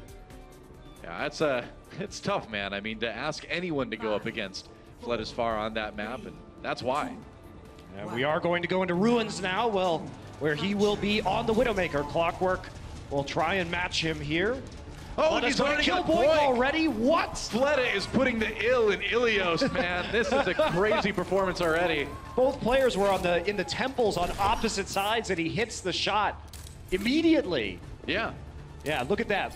9 kills and 1 death, 3 kills on the opposing Pharaoh in that last point on Lighthouse. Fleta looking a little bit untouchable right now. Houston Outlaws coming into the point. Seoul trying to take this one first. Ooh, doesn't get the shot onto Raucous like he was hoping here, but Cool Matt, or Zumba rather, demeched. Good start for Houston. They've got the Diva out of the way, but they need a bit more. Zumba down, and now Fleta under fire. Jake trying to put some pressure on him here. Just harassing him, and actually Houston still able to get some presence on the point right now. Munchkin has been hanging out there. Yeah, they're just muscling their way in there and making it work. Munchkin goes down. Cool Matt finally demeched, but Houston may have a shot here. Jake finally falls, and ooh, that's 2 shots in midair. Fleta can't finish him off though, and Raucous kills Jaehong, so Houston will get the control percent going first. As fancy as that first headshot was, Doa, when the point's not open, you can't capitalize. Respawn advantage goes to Houston, and they do what they've done so well in this series. A methodical, slow push onto the point, and they punish some of the over-aggression from the Seoul front line as they demech Zunba and clean up the fight from there. Jake now looking for an opportunity to use this pulse bomb. He's going to say hi to Fleta. He knows exactly the infrasight. He knows he can be seen, so toying with them a bit. Fleta not toying with Raucous, so he's going to dome him as Boink forced to use that res early to bring his Zenyatta back into the fray. Jake on the point now. Houston trying to hold this one. They've got a lot of ultimates to work with. Pulse bomb lobbed in. No kills, though, coming in from that one. They do force the ultimate out of Miro, though. Well, it's not so much forced, Doa. He actually just punched Clockwork into line of sight on Fleta and got him killed. And no forcing, I guess. And Zumba finds 2 at the self-destruct. Seoul Dynasty may be able to flip this one here. They've nearly got it. Cool Matt just trying to buy as much time as he can in the end. Muma brought back up again, so Houston not out of this fight just yet. Both of our Mercies in Valkyrie right now. Zunba still trying to flip it. Finally goes over. A pretty decent little stall from Houston. They're up to 64%. Good start. They've got time to regroup here. Fleta kills Clockwork again, though. I mean, resoundingly. Winning the 1v1 on Farah on Lighthouse. Now winning it with Widowmaker on Ruins. Oh boy, that was close. Hike back up to that high ground where he can more safely peek onto the supports, and rest of Houston coming back. Jake is killed early by a boost from Zunba. Yep. Widow v Widow, trying to find that shot on the Clockwork now. He's got the damage boost. Ooh, he's got the damage. Raucous goes down in the meantime. Zumba finds another kill. Zumba's been quietly picking off the members of Houston too with this one, but Houston is starting to flip the point a little bit. Jake's doing a good job of distracting Fleta throughout this engagement. Yeah. Hasn't been able to contribute to any support kills, distract but that. he will get the revenge in the end. And that's going to be Seoul Dynasty holding on to the point. They're getting close to equalizing here against Houston Outlaws. Now, to Houston's credit, they haven't used a lot of ultimates yet. No, they haven't. And look at Boink. He's well ahead in the Valkyrie race right now. So Houston, they're in a great position to come back, recap this point, and send us to a very close match on Ruins. Munchkin biding his time. If he can find a good pulse bomb here, that'd be huge. Oh, he sticks it to the wall, though. Missed it, was trying to get Raucus, didn't pan out. Fleta, though, finds Jake. Munchkin backing out for the moment. Houston going in earnest. They've got the Zen-Ult. Munchkin taken down by Cool Matt. Zunba goes ahead and throws in the self-destruct. Can he get back in the mech? He barely does it. Munchkin has to be rezzed by Toby, but they continue to hold here. And now Raucus going toe-to-toe. Oh, manages to D-mech Zunba, though. And Jake comes in for the punch to finish him off. Speaking of punching, Muma trying to force back most of the members of Seoul, and it looks like Houston will finally get the point flipped. 95% for Seoul, though. Yeah, price was high. They had to use the Valkyrie and the Transcendence in order to do it. Boink didn't get the best value out of the Valkyrie. He actually ended up in the far back lines of Seoul and isolated through most of that fight. First pick is going to go for Fleta here onto Clockwork. Man, kills in that Widow v Widow, showing up like clockwork from Fleta. Every 30 seconds almost here. Fleta nearly gets taken down by Raucus, though. Those are some scary orbs coming. Oh, and finally, Clockwork gets the return kill, takes out Miro as well. Toby forced to pop that Valkyrie to bring them back up again, and we're into OT. Outlaws have done it, but Seoul Dynasty will flip the point. 99-99. Houston brought it back, but can they finish it off? Zunba coming from on high. There's the self-destruct, and he's going to get Jake and the D-Mech onto Cool Math. Seoul Dynasty trying to put this one away, and they will. That's a 2-0 onto Ilios for them, and they have taken the lead in this series. And as you see, Doa, it can be the little things on these maps. Ruins was incredibly close. You wonder how it could have gone with a full-strength Houston. You really do. But instead, Seoul is going to clutch it out, courtesy of Fleta. Dominant performance on that Pharah, on Lighthouse, and we're going to be back onto Junkertown, one of Houston's best maps. So still a great chance for them to send this match into Lijiang. Crazy stuff. Map 4 coming up after this. The Overwatch League is brought to you by T-Mobile, America's best unlimited network. Omened by HP, the official PC and display of the Overwatch League. And by Intel, the official computer processor of the Overwatch League.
Up until this very morning, the Houston Outlaws have still not been sure if Linkser is going to be back playing with them, as he has been ill for their last game already. And unfortunately, he once more had to cancel on them, so they had to swap in Clockwork once again in the last minute.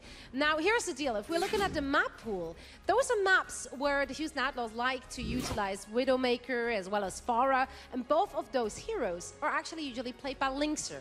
So not only did Clockwork have to fill the shoes of two heroes, which he's usually not playing, but also on maps where he usually doesn't practice on, because during their practice, they obviously would use Linkser, as he's having the responsibility of the Widowmaker as well as the Pharah. And I talked to their coach during halftime, and Flame said, you know what, we're actually really proud of how Clockwork is performing. He's not really popping off, he's not doing those flashy plays, but he's solid. He's never underperforming, so you gotta give it to that guy for stepping in last minute and actually really doing a good job for his team right there. So heads up for you, Clockwork. Let's see if the Houston Outlaws can bring it back in map number 4. And for the action, we're heading over to our casters. Thank you, Zoe. It has been tough for Houston so far. It's kind of been the archaeological expedition, I feel like, in this match, to search for the missing Linkser, and they're not finding him right now. Unlucky. Oh, it's a bummer. But, I mean, they've got Clockwork, and like Zoe said, she's right. You know, he's performing, he's being solid here, but they need that playmaker, and that's what Linkser brings, and one does wonder how things would have gone. I mean, it's been fairly close, but could it have even gone Houston's way so far? They're not out of it yet, though. I would have predicted Houston to win today if Linkser was starting in this lineup, based on the form that we saw Seoul in yesterday. Interesting. And the stylistic strengths of this Houston roster and the maps that they're playing against Seoul. All these factors, I think, should have been an upset. Unfortunately, as we look at Wikid and Bani coming in, that may not be the case. Now, Houston, they've got to win Junkertown, which they are undefeated on, to be fair. Sure. But then they have to win on Lijiang if they're going to try and push through and make themselves competitively viable for this stage playoffs. There is a lot on the line here. An upset by Houston can vault them into the top 3. I don't know if I can trust you, Monte Cristo, because ever since World Cup, whenever you say that you're going to root for a team against a Korean team, I'm ready for you to rip open your shirt and there's a Korean jersey underneath there. I know how you operate. That is true, Doa. However, I also did predict Valiant to beat New York Excelsior earlier this season. I was wrong. You're building I was trust. wrong about that. You're building trust with me and the community. And, you know, keep it up. Keep it up, man. That's right. It's all about that intellectual honesty. That's right. But I do think that Houston, regardless of win or lose today, what they have shown us in their string of 5 straight victories against teams that we expect them to beat. And the question was, how good are these guys coming into the match today? And even with their troubles with illness, we see Clockwork meshing well with this team. And what it shows us is that the positioning and the tactics and the communications of the Outlaws, the foundations are very, very solid. Yeah. They're able to hang with Seoul here in some extremely close maps so far. And it makes you believe that with Linkser in the roster, that this is a team that can compete with the very best. Yeah, true enough. I think they've definitely proved that. And I mean, just like any sport out there, right? I mean, injuries, illness will impact your performance, and that's what we're seeing right now, unfortunately, here for the Houston Outlaws. But now we get to talk about some of the interesting stuff these teams have been doing on this map, because it's right in front of us. That's right, Doa. So both of these teams like to run supports on Roadhog for a triple tank, double DPS combination. Houston likes to do it on defense. Seoul has done it both on attack and defense. So really gives you a lot of burst potential and pick potential here to take somebody out quickly and rely on a single support with that Mercy to do a lot of that damage. Well, Seoul is really ready for heal, rather. Seoul is really ready for the early attack. They had that Orisa shield in position to avoid the hooks, avoid the Widow shots, and now they're moving out. Jaehong. There's a hook. He bangs in Cool Matt. They can't finish him off, though. Cool Matt escapes with a little bit of health, and they do have to vacate the cart for a moment as Houston pushes in.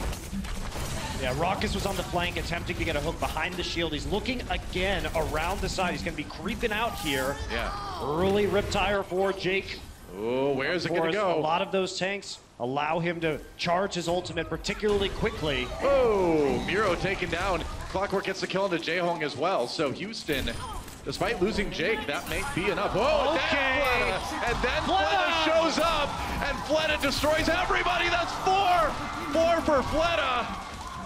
Insanity. just when you think Seoul is going to get stopped here, Fleta comes in.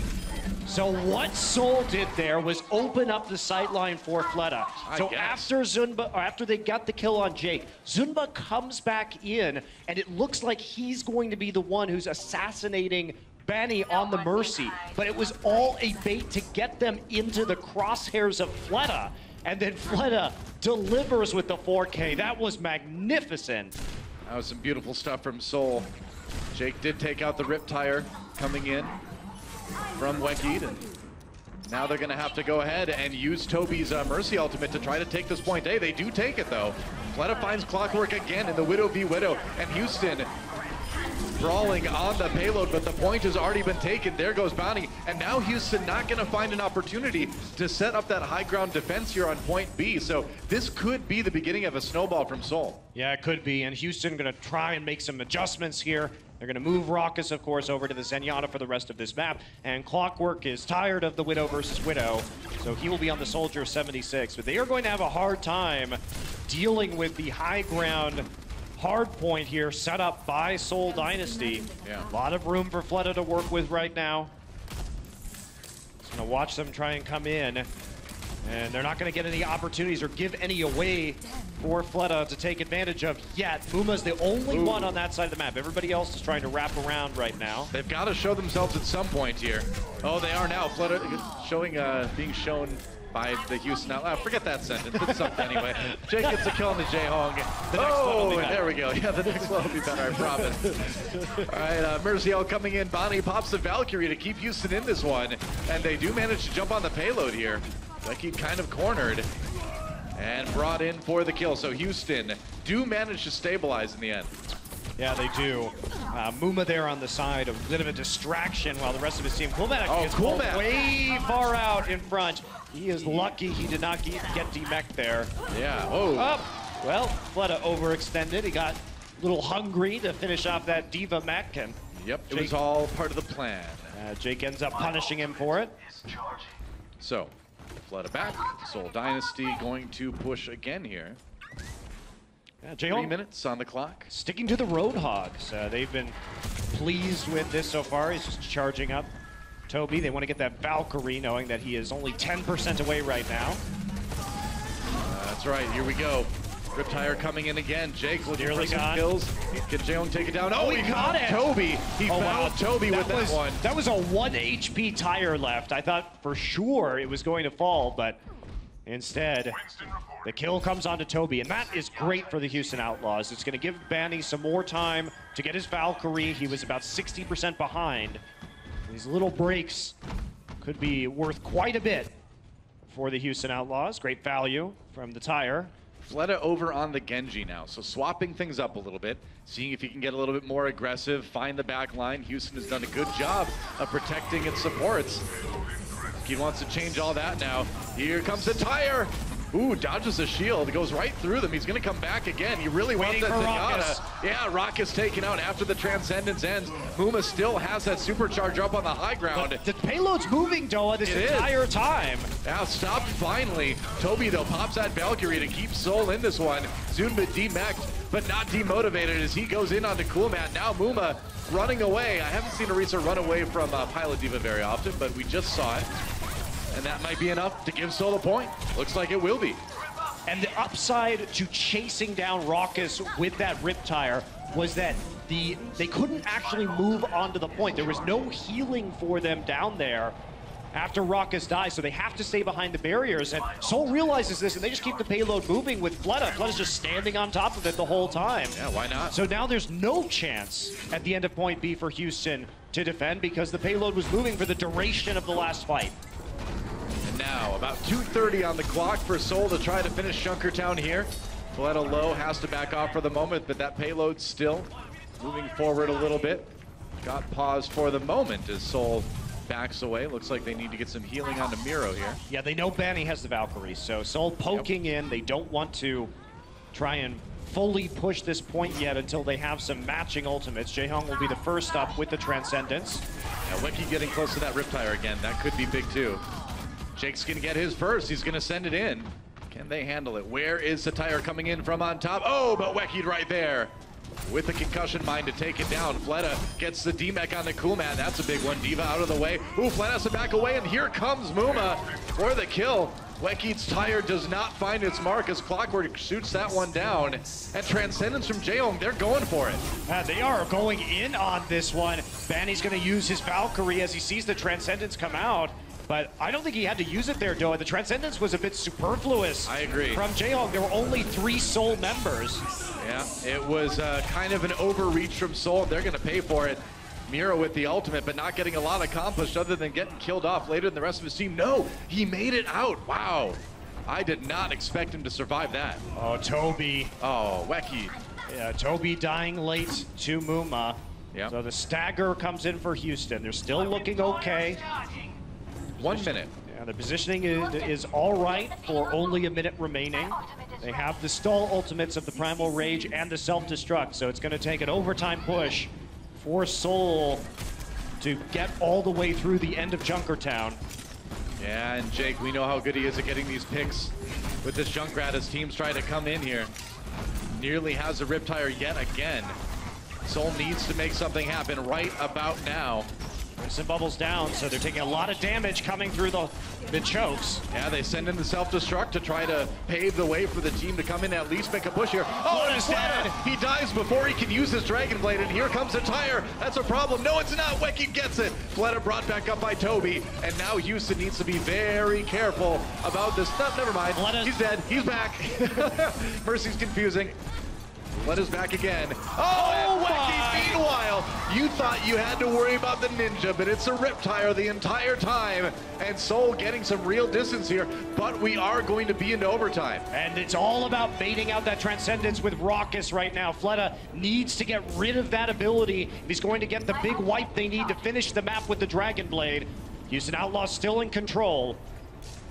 Now Fleta died about 3 times that last fight, but he's back again. If he can stay alive and get a good Dragon Blade off, that could be it. Overtime ticking, they need to keep people on the point right now, Fleta. Houston knows it. They know they need to zone him out. Fleta getting him back line.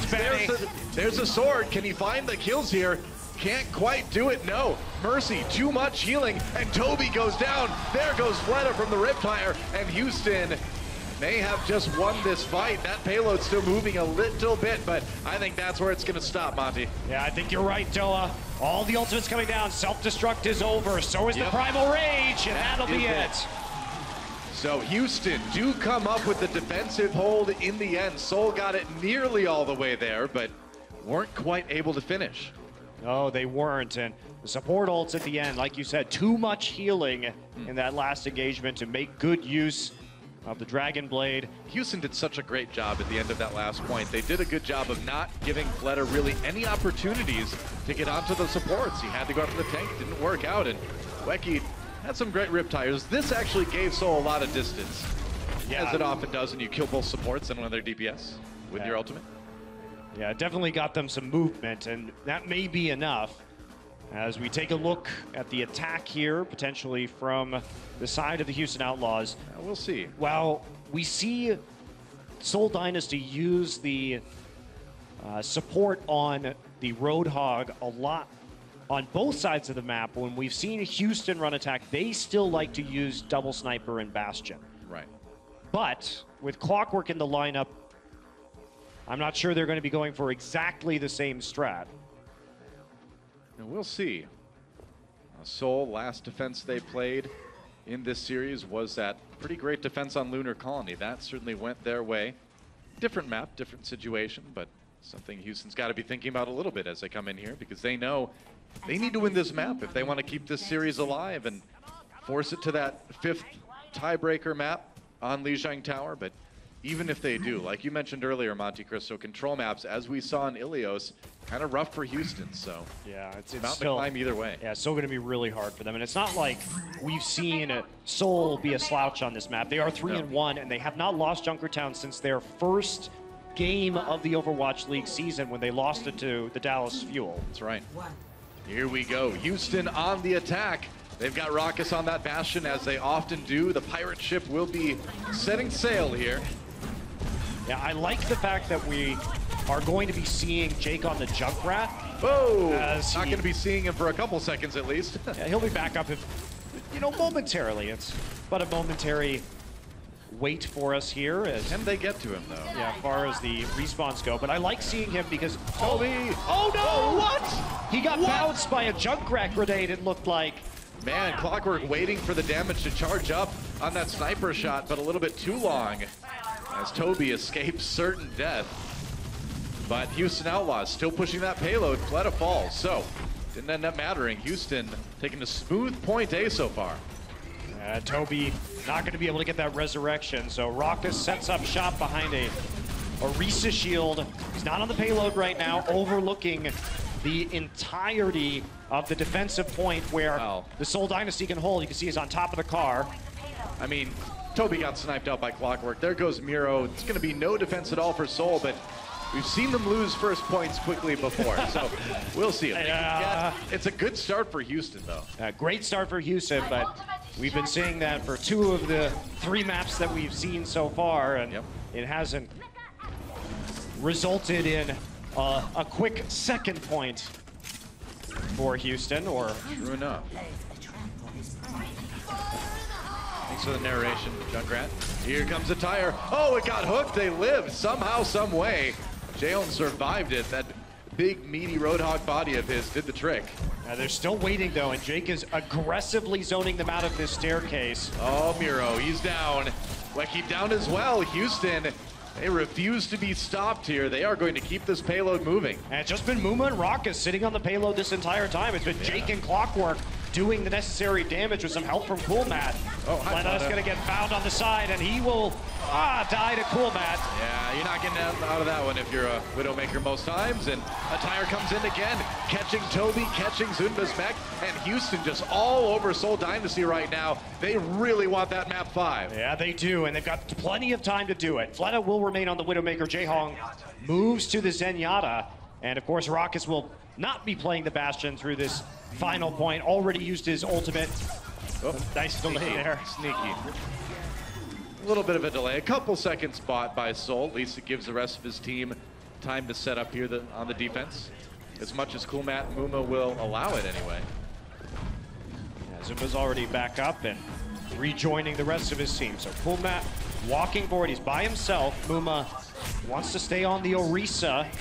So it's up to Coolmat to run points since he can quickly get onto that high ground. Whoa, that's going to be a self-destruct used by Coolmat. Going to lose his mech anyway. Miro down. Raucus taken out in response here. Now the supercharger comes in for Houston. They've got that damage boost. Oh, and Toby may be in trouble here. Clockwork can't find the shot on either supports, and he'll have to back off.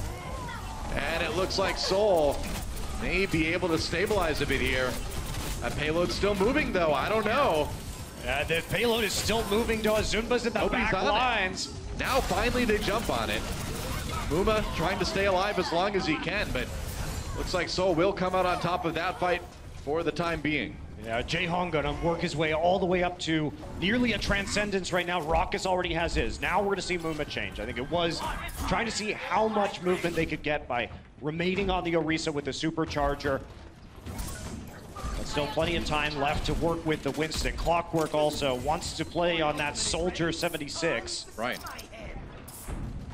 And Wakid with the Riptire kills right here.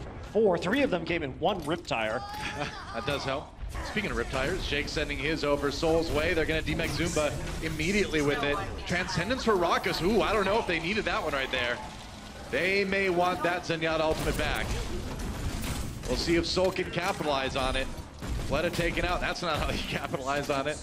They do demech Coolmat though, so Houston pushing forward. It's a tough situation because you run the risk of your Zenyatta dying to the Riptire if you don't pop it right there, and they force them back enough to nearly get the payload to the end, and there's still 3.5 minutes remaining. There goes Clockwork. Raucus brought back up again though. Self-destruct coming in for Zunba. He finds Clockwork with it. Raucus taken out as well, so Seoul, again, winning this fight. Muma running for his life, and he'll make it out for the moment. Miro has been ridiculous with these Primal Rages. He's either punching people into self-destructs or into the crosshairs of his teammate Fleta for this map, and Once again, we see it there, making sure that the self-destruct does the damage by using the knockback from the Primal Rage. Wakid with another Riptire. He's been saving this one. Here it comes, and he gets Bonnie. Jake falls as well. That was worth it. Still, though, over 2.5 minutes for Houston, so Seoul Dynasty not out of the woods by a long shot yet. No, they're not, but they're rationing their ultimates. Everything is precious here with such a little amount of movement for the payload, such a small distance that it needs to go to get to the end of point C. Well, this is where you get scared if you're Houston, right? Because Seoul's starting to look like maybe they've got you downloaded, you know, maybe they've started to kind of adapt and figure out how to defend. I think you're fine. You still know you don't have any support ults up, but just draw them out if you can. And Rock is actually going to use his just to move all the way back behind the payload. Now Houston knows they don't need to push it all the way. They just need to get it as far as Seoul did, so why not? Why not go for it? Oh, why not get killed by Jake's Junkrat tire? Toby died during Valkyrie. That could be it right there. That Houston might be. Pushing forward, Miro defending as much as he can, but there's only so much you can do if you're 1v6. And I think, Monte Cristo, that we are going to map number 5. Wow, at the end of that, they force the Transcendence, they force the Valkyrie. Jake's tire still finds its target before Toby can get any resurrections down. Well, yet another clutch Junkrat play from Jake. I mean, we've seen it how many times this season, and it just never ends, man. Paving the way for Houston to win Junkertown, and we will go to that tiebreaker on Lijiang Tower. Really exciting stuff, and now Houston Outlaws have a chance to get the upset to keep themselves in the stage playoffs. It would be big. Ilios didn't go great. Maybe Lijiang Tower will be better. We'll find out after this. The Overwatch League is... Yep. I'm Mercy dead! Mercy dead! I'm lucky! I got Genji, they're coming for me! I'm ready to rescue you! Come on, You got respond, you got respond! You respond? No, we want a treasure! No, we want a treasure! Let's go! Bucky! Let's go! Alright. The Overwatch League is brought to you by Intel, the official computer processor of the Overwatch League. T-Mobile, America's best unlimited network. And by Omen by HP, the official PC and display of the Overwatch League.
Welcome back, everybody, to the Blizzard Esports Arena here in Burbank, California. Don Monte Cristo here, and we are going into the 5th and final map between Seoul Dynasty and the Houston Outlaws. Houston managing to tie it up on Junkertown, and now we're in a control map situation again. Ilios not going the way of Houston, though. Do you think they can change it up? Well, I think at least they have a better shot if we see control center early on as one of our first 2 points. Maybe. I think that may be a big difference maker in terms of Houston. We, of course, are going to see Munchkin back in, as we saw in Ilios. And guess who else? Of course, it will be Boink, the control specialist support for the Houston Outlaws. Whoa, look at that icy glare from Boink. He's ready to knock you off any part of the map he chooses, although not as often on Lijiang Tower. That's his booping Well, face. Depends on the, that's okay, well, you know, everybody's got one. Let's go to Lijiang Tower, guys. See what the first round is going to be.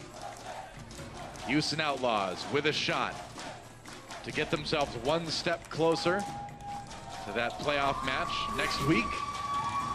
Should be sick. Here we go.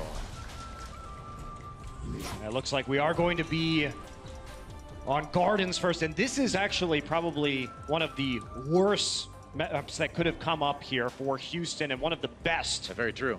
For the side of the Seoul Dynasty. And the reason is because you actually can play Widowmaker effectively with the longer sight lines, which of course I think is an advantage to Fleta. You could also play Pharah on this map, yeah. which is, as we've seen from Fleta, quite deadly. He has dominated the 1v1s, the aerial battles, the fighter duels so far. It just doesn't seem like it matters what Fleta is hitting you with, whether it be rockets or long-range sniper rounds, man. He's going to find you every time, and you can be sure Clockwork's got that in mind. After that Lighthouse round on Ilios, as we get things started here on Gardens, it's going to be Pharah v Pharah one more time here. Jake will be resigned back to the Tracer role, which he does play on the Outlaws when it comes to control maps. Yep. And Clockwork on the Pharah once again. Muma. Oh, okay. Oh, no. All right. We might see the Roadhog Diva combination for a second. Great for picks and for upfront damage to the tanks. It is hard to forego that Winston shield, though, in a lot of these situations, so no surprise he's sitting back. They are being aggressive onto Seoul right now. Jaehong. Oh, he was so low, but he's alive for the moment. Boink looking for more. That is some aggressive Lucio play right there. They've got Seoul pushed back. Can they keep it going, though? Outlaws playing super aggressively as this starts up. Many members of Seoul Dynasty inside the pagoda on the side of the point right now. Womack getting low, but not going to be taken down. Yeah, that's right. Muma low, Kumat nearly demech'd. He will lose his mech. That is big. Zumba got that one, but Houston trying to flip the point early. Boink gets the kill on Miro, knocked him off the map again, but Seoul coming back with the team fight win, and only Clockwork remains. And he is going to get out of there. Oh, did I say get out of there? That's before Fleta showed up. Oh! Yep, a little bit too close to the roof, and that's a splash damage finisher. There's nothing you can do right there. Either you go down closer to the roof and eat the splash damage, or you're flying directly backwards over it, and it's an easy predictive rocket for Fleta, but he still finishes it off. Wow. See Houston on the attack again. Jake is wrapping around the entire map to try and get a flank. Munchkin is finding him on the other side as we look at this damage incoming from Seoul over the bridge. Oh, Munchkin's certainly not afraid to take those 1v1s. Miro drops again. Toby right there with the resurrection. Going to use the Valkyrie to bring his Winston back up again. Fleta on the outside. There's going to be the self-destruct. He's at range. He's not going to take damage from it. Boink, meanwhile, looks like he dropped that sound barrier. But he might get dropped here pretty soon as Fleta comes in. He's got the barrage ready. Coolmat has to vacate the point again. And yep, that's going to be Fleta pretty much handling that one, and already sold near 50% here on Gardens. Seoul reading the aggression this time. Houston comes in with both a sound barrier and a Valkyrie. Seoul falls very far back towards their own bridge and towards their own spawn, waits out the sound barrier before engaging with the Transcendence themselves. So counterpunch, strong from the Seoul Dynasty, and they keep control of the point. Yeah. Seoul's been great about that. Miro falls first yet again. Third fight in a row. He's gone down early. No res this time coming in from Toby. It's not safe to do so. Munchkin, though, with that pulse bomb, doesn't stick it, but Fleta right there with the kill on the Clockwork. A lot of that damage getting absorbed, though, from the barrage, but Boink does go down to Zumba's ultimate, and Munchkin right there to win the 1v1. Rockison Muma falling soon as well, and Seoul will continue to hold. Their fights have been impeccable this match. Houston comes in. Like you mentioned, Monty, Seoul backs away. They find a defensive spot to wait things out. And the counterattack is potent. Yeah, in spite of Miro dying first, they are able to poke effectively with Fleta, and they're also having Houston overcommit into self-destruct. So they're able to answer some of this. Clockwork's gonna get his ultimate absorbed right there. Now Fleta down as his Rockets, both supports out of the way for Houston.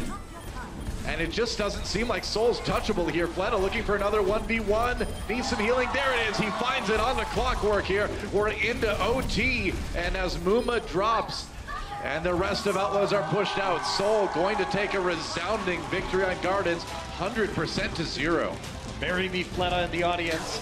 Nice proposal. And that was dominant. But as you say, Doa, the dominance comes from the fact that that was probably the best point for Seoul. So actually, we are going to head into Night Market, which is, I think, really unfortunate for the Houston Outlaws.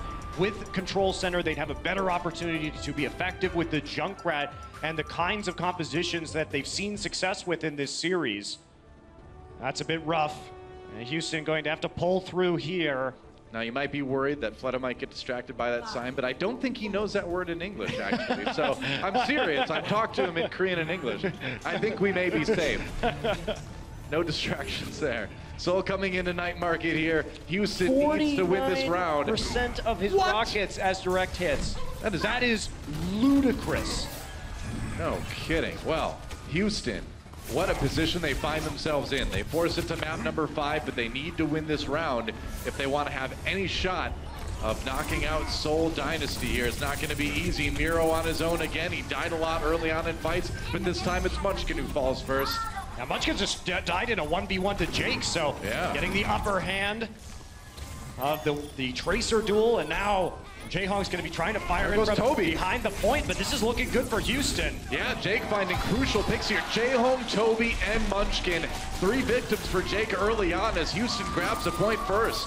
Jake really opened that up. By winning the duel on the side of the map as Seoul Dynasty spawned, he was able to wrap around the backside of the point and continue to deal a huge amount of damage on the flank. That's right. Jake doing great work on this Tracer at the start of Night Market, already with the Pulse Bomb. Yep, built it fast. Fleta now on the Soldier too, so he's done trying to play this Pharah. And that was a big kill for you. Wow, Jake is becoming the hero of Houston here, man. He is coming up clutch every time they need him to. And that's going to be Seoul sent packing just a bit longer here. Houston getting close to 40 control percent. Wow, they needed these plays so badly, and now Jake is delivering. Yeah, they're going to need him to keep delivering for this round and the next. A tall ask. Houston on the point already. They've nearly got it flipped. Houston needs to get back here. Yeah, Munchkin was back capping. Oh, boink, boink down. They lost their mercy. And they did, and now Jake's going to try and equalize, but Toby's flying into his team. Both supports down for Houston. That's going to be rough. Jaehong pops a Transcendence to try to keep everybody up as they grind out this point fight. Zunba down Clockwork. Found him with the Tactical Visor. And they needed to use both support ultimates here, and they haven't taken the point yet. Well, they haven't. Boink's going to be coming back with a Valkyrie of his own, so Clockwork is going to get revived. Oh, Munchkin! Couple kills with that Pulse Bomb, and it's Primal Rage versus Primal Rage here as Muma buys time for his team. 80% for Houston already. Boink and Muma, the ones alive on the point. Muma will be the first to fall, and Boink will be the second. So finally, Seoul will flip it back, but Houston gets close to 90%. Yeah, they're in a good position right now. I mean, they've got nearly 90% like we can see. They've got time to build up some more ultimates, come back with a strong team fight, but in the process, they need to get some of Seoul's ultimates taken care of as well. Yeah, Fleta waiting on that, but Jaehong will fall to a Raucous headshot. It's a great way to start the fight. Zumba with the self-destruct coming in here. Both supports for Seoul are down. Yeah, that's right. At least Zumba back in his mech. Maybe they can buy some time, but I don't think they're going to be able to buy much. No, Zumba on the run, didn't want to get staggered, and that's going to be Houston taking it back. They're at 90%. Seoul needs to get back on the point in a hurry if they want to win this one. Raucus's right click made all the difference. Yep. Yeah, now they're going to have to use Transcendence just to get onto the point. Miro is leaping through. Zunba's going to join him. They are there. Fleta, meanwhile, with the tack visor, finds a kill on Namuma, but both Winston's falling. Oh, Clockwork smacked down out of the air. And Houston scrambling to keep this point alive. They've got the self-destruct to buy some time, but Seoul all over it right now. Jake barely clinging to life. He will have to exit as Seoul swaps it back. 99% now for Houston. Well, Houston's not going to be mad about that at all, Doa. Jaehong had to use Transcendence just to reach the point itself. Toby had to use the Valkyrie once they were on the point to finish off the kills. And here comes Houston. They're going to be coming back with Boink and plenty of time with the Valkyrie. Houston have everything they need right now to put this map away and send us to Control Center. And they really do. Got the cards right now. They need to execute. Coming in for that fight. Jake, a little bit of damage to Fleta. Ooh, he landed that Helix Rocket. Jake taking out Munchkin, finishes him off. Cool Matt, though, with a couple kills coming in, gets Zimba. And Houston winning this fight handily. That may be what they need. Miro wasn't able to get much done. He is gone. And as soon as Munchkin's out of the way, they're going to take this point right back again.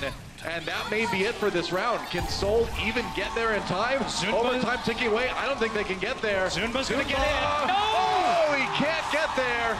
We are going to Control Center. Coolmap booped him out of the window as he was trying to come in to close the map. And now we go to Control Center. This is where Houston's going to be feeling great. Yeah, absolutely. This is going to be a round where they can play to their strengths. They can do things like even put Jake on the Junkrat if they want to. Absolutely, and you definitely want to do that with Jake's performance on Junkrat, both today and in Overwatch League in general. I think Houston are going to have a big edge on Control Center. I think this is their match to lose now. After the dominating performance from Seoul on Ilios, Houston coming back and saying, no, we're not going to lose another control map. And maybe, just maybe, we're not going to lose this series. Houston with a chance here. Seoul Dynasty, Houston Outlaws, winner of this round, wins the match. And Zunba on his Zarya, his best hero, is going to be trying to charge up off of Jake's Junkrat mines. Munchkin will be attempting to do some long-range damage with that McCree, and they will be like hiding behind Miro's Reinhardt barrier. So a slow, tank-heavy approach on the side. For Seoul, we'll see if it works out. Zunba's Zarya is legendary, but it takes a little while to get rolling sometimes.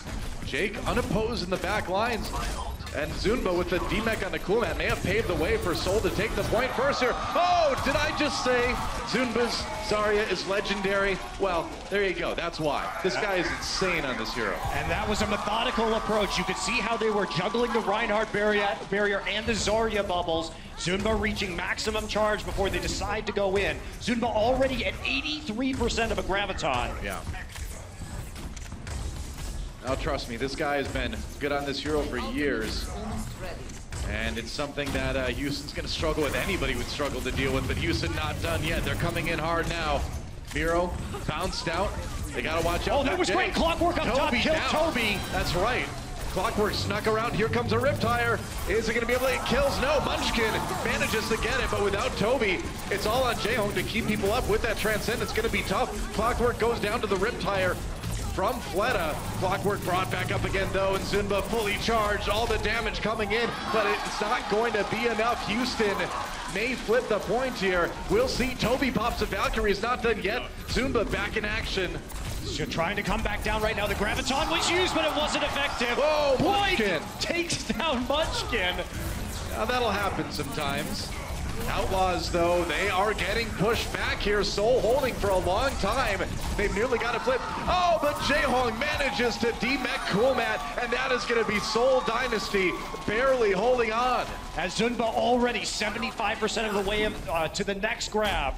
Last one didn't do much. This one, though, might be on point, especially if they can fight in this choke. Miro is sitting on an Earth Shatter. Well, they've got a lot of CC ultimates between Miro's Earth Shatter, that's right, and the Clockwork's up top again. Surge coming in soon. Clockwork down. And maybe Houston has like one more attack. Coming down to the wire here, but it is tough to fight against this Zarya. It is, and they read that attack that time. You have to give new looks because Fleta was ready for Clockwork to come on the high ground. It was the way they were getting them out of the jump point.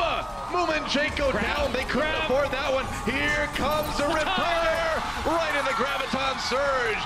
And that will be enough, I think, for Seoul Dynasty to barely pull this series out. That is it. Seoul Dynasty will win it. But man, Houston brought it down to the wire. What an impressive ending to that match from Seoul. Seriously. Coming back with the Zarya. And they're playing around it so well, but you have to give some credit to Houston too. Coming in without one of their major starters and yet still taking us to the distance. 0.3 in our 5th map. Yeah. Wow, I mean, you think you've got everything that Seoul can throw at you figured out, and then Zarya comes out. That pick from Zunba that we just haven't seen a lot of with the meta being the way it is, but reminding us once again of what a titan he is on that hero. And Seoul are going to win it. After a disappointing loss to London, they'll bounce back, but they had to work for it every step of the way. Houston certainly making those guys sweat. Let's send it over to the desk now to see what our analysts have to say about that epic match. That may have just been the match of Stage 1. Fantastic match of the week for sure. Welcome back, everybody. It's Puckett alongside Brennan and Crumbs. Let's jump right into this. We have 3 games to cover, and it all started with that control. We were tied up 1 apiece. What did we see in that game 3? A lot of play in general from Fleta. The guy was ridiculous, to be honest. Round 1 was well. He was on the Farah, and he was absolutely destroying, dominating the battlefield across the board. Not just on the Farah as well. It was his Widowmaker that deserves a shout out. I think he had a 49% direct rocket hit on the Farah on that map. Or there was some ridiculous on Lijiang, right? Yeah. There was some ridiculous stats out of this guy that, with Mercy backing him up, there was just nobody that could touch him on the air because it was just Clockwork, the guy that wasn't even supposed to be here, trying to deal with him. Absolutely. Clockwork found out today he was going to be in the starting lineup. Linkser let him know this morning, and honestly, you had to feel for Clockwork because it was Flooded dominating the Widow battle. He crushed on Ruins, and this was a quick 2-0 in favor of the Dynasty. Ruins a little bit closer than our first stage, but overall, it was all Dynasty, and that had me concerned for the Houston Outlaws going into a Game 4. But one thing we know about the Outlaws is they have some powerful Junkrat skills here. Let's take a look at some of the highlights here on Junkertown. Solid attacks from both squads. Let's start here with the Dynasty on their attack. Fleta right back on that Widowmaker. Ryujay Hong, though, pulling out the Roadhog. Yeah, interesting sort of switch up here, running the solo supports. A lot of teams like to do it on the Junkertown, but Ryujay Hong definitely impressed big time, to be honest, on the Roadhog role. And they mixed it up. However, the real story here, in my eyes, again, is Jake on this Junkrat, because the guy was, again, ridiculous, pulling out these crazy picks onto Toby numerous times. However, Wicked, this is a guy that you pointed out, Crumbs, as one of the sort of unsung heroes of Seoul right now. Yeah, exactly. The Seoul Dynasty just realizes, you know what, we're not going to do too much to deal with Jake's Junkrat besides Zumba trying to find him when the ults, but instead, we're going to have the Junkrat of our own. And Wicked popped off just as much as Jake. However, he wasn't in every single game, so you didn't get a chance to see him do as much, but every time he was playing, he was just on fire on his Junkrat. Now, I know we have a clip here. Even though Seoul lost the game, we want to show that it's more than just Jake on the Junkrat. Go ahead and roll it for us here, Crumbs, as you break down the action here. Roll it is exactly that, because Wicked was just chilling in here and waiting for the attack from the Houston Outlaws. He's looking for a target, but he sees Raucus, and this is just a Jaws movie,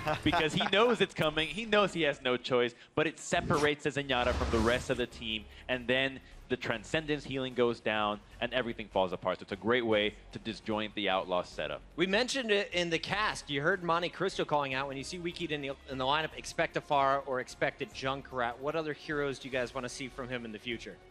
I think he fits this role very well, because he just subs in and out with Munchkin and Bunny coming in when the Tracer is necessary. So anytime that the Farah or the Junkrat are needed, in the maps where you have to play these heroes, you pretty much can get away with them the whole way through. Yeah, that's the beauty of it, really, isn't it, as well? The fact that Seoul have so many DPS players that they can just sub in and out, that Wicked really doesn't need to expand his hero pool. They looked weak against London, but Seoul, well, even though they lost Game 4, they came storming back in Game number 5. Lijiang Tower decided the series.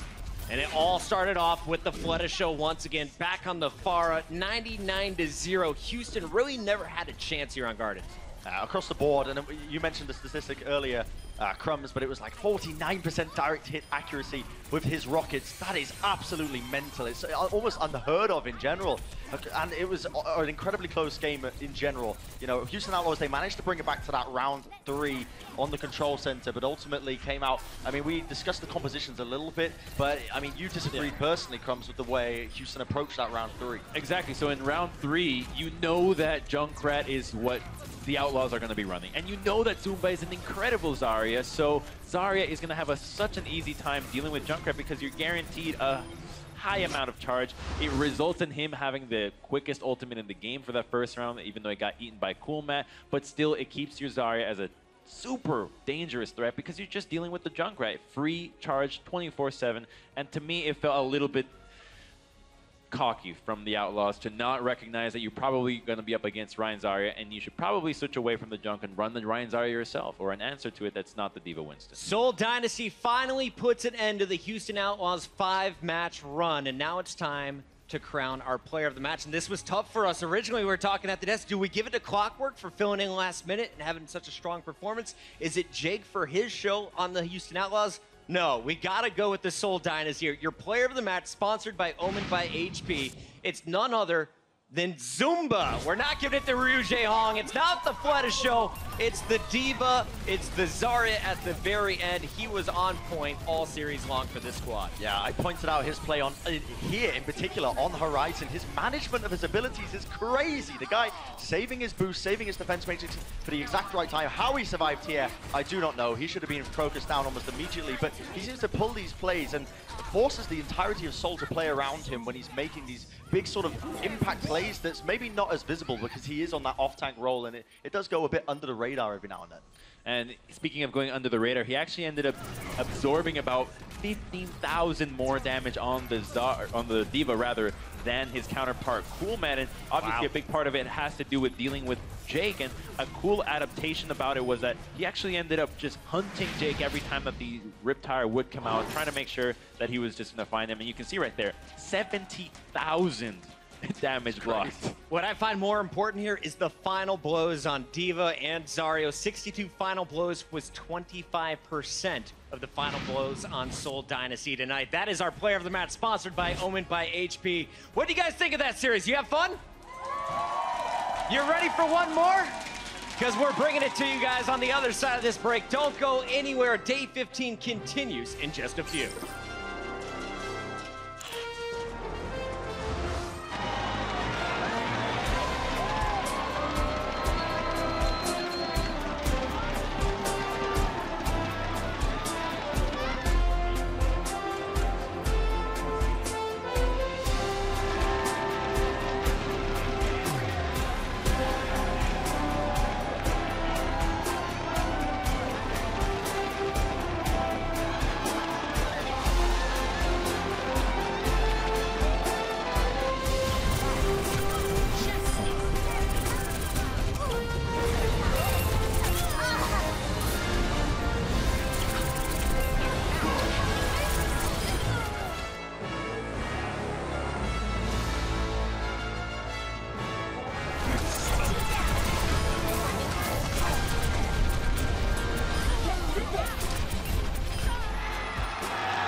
Overwatch League is brought to you by T-Mobile, America's best unlimited network.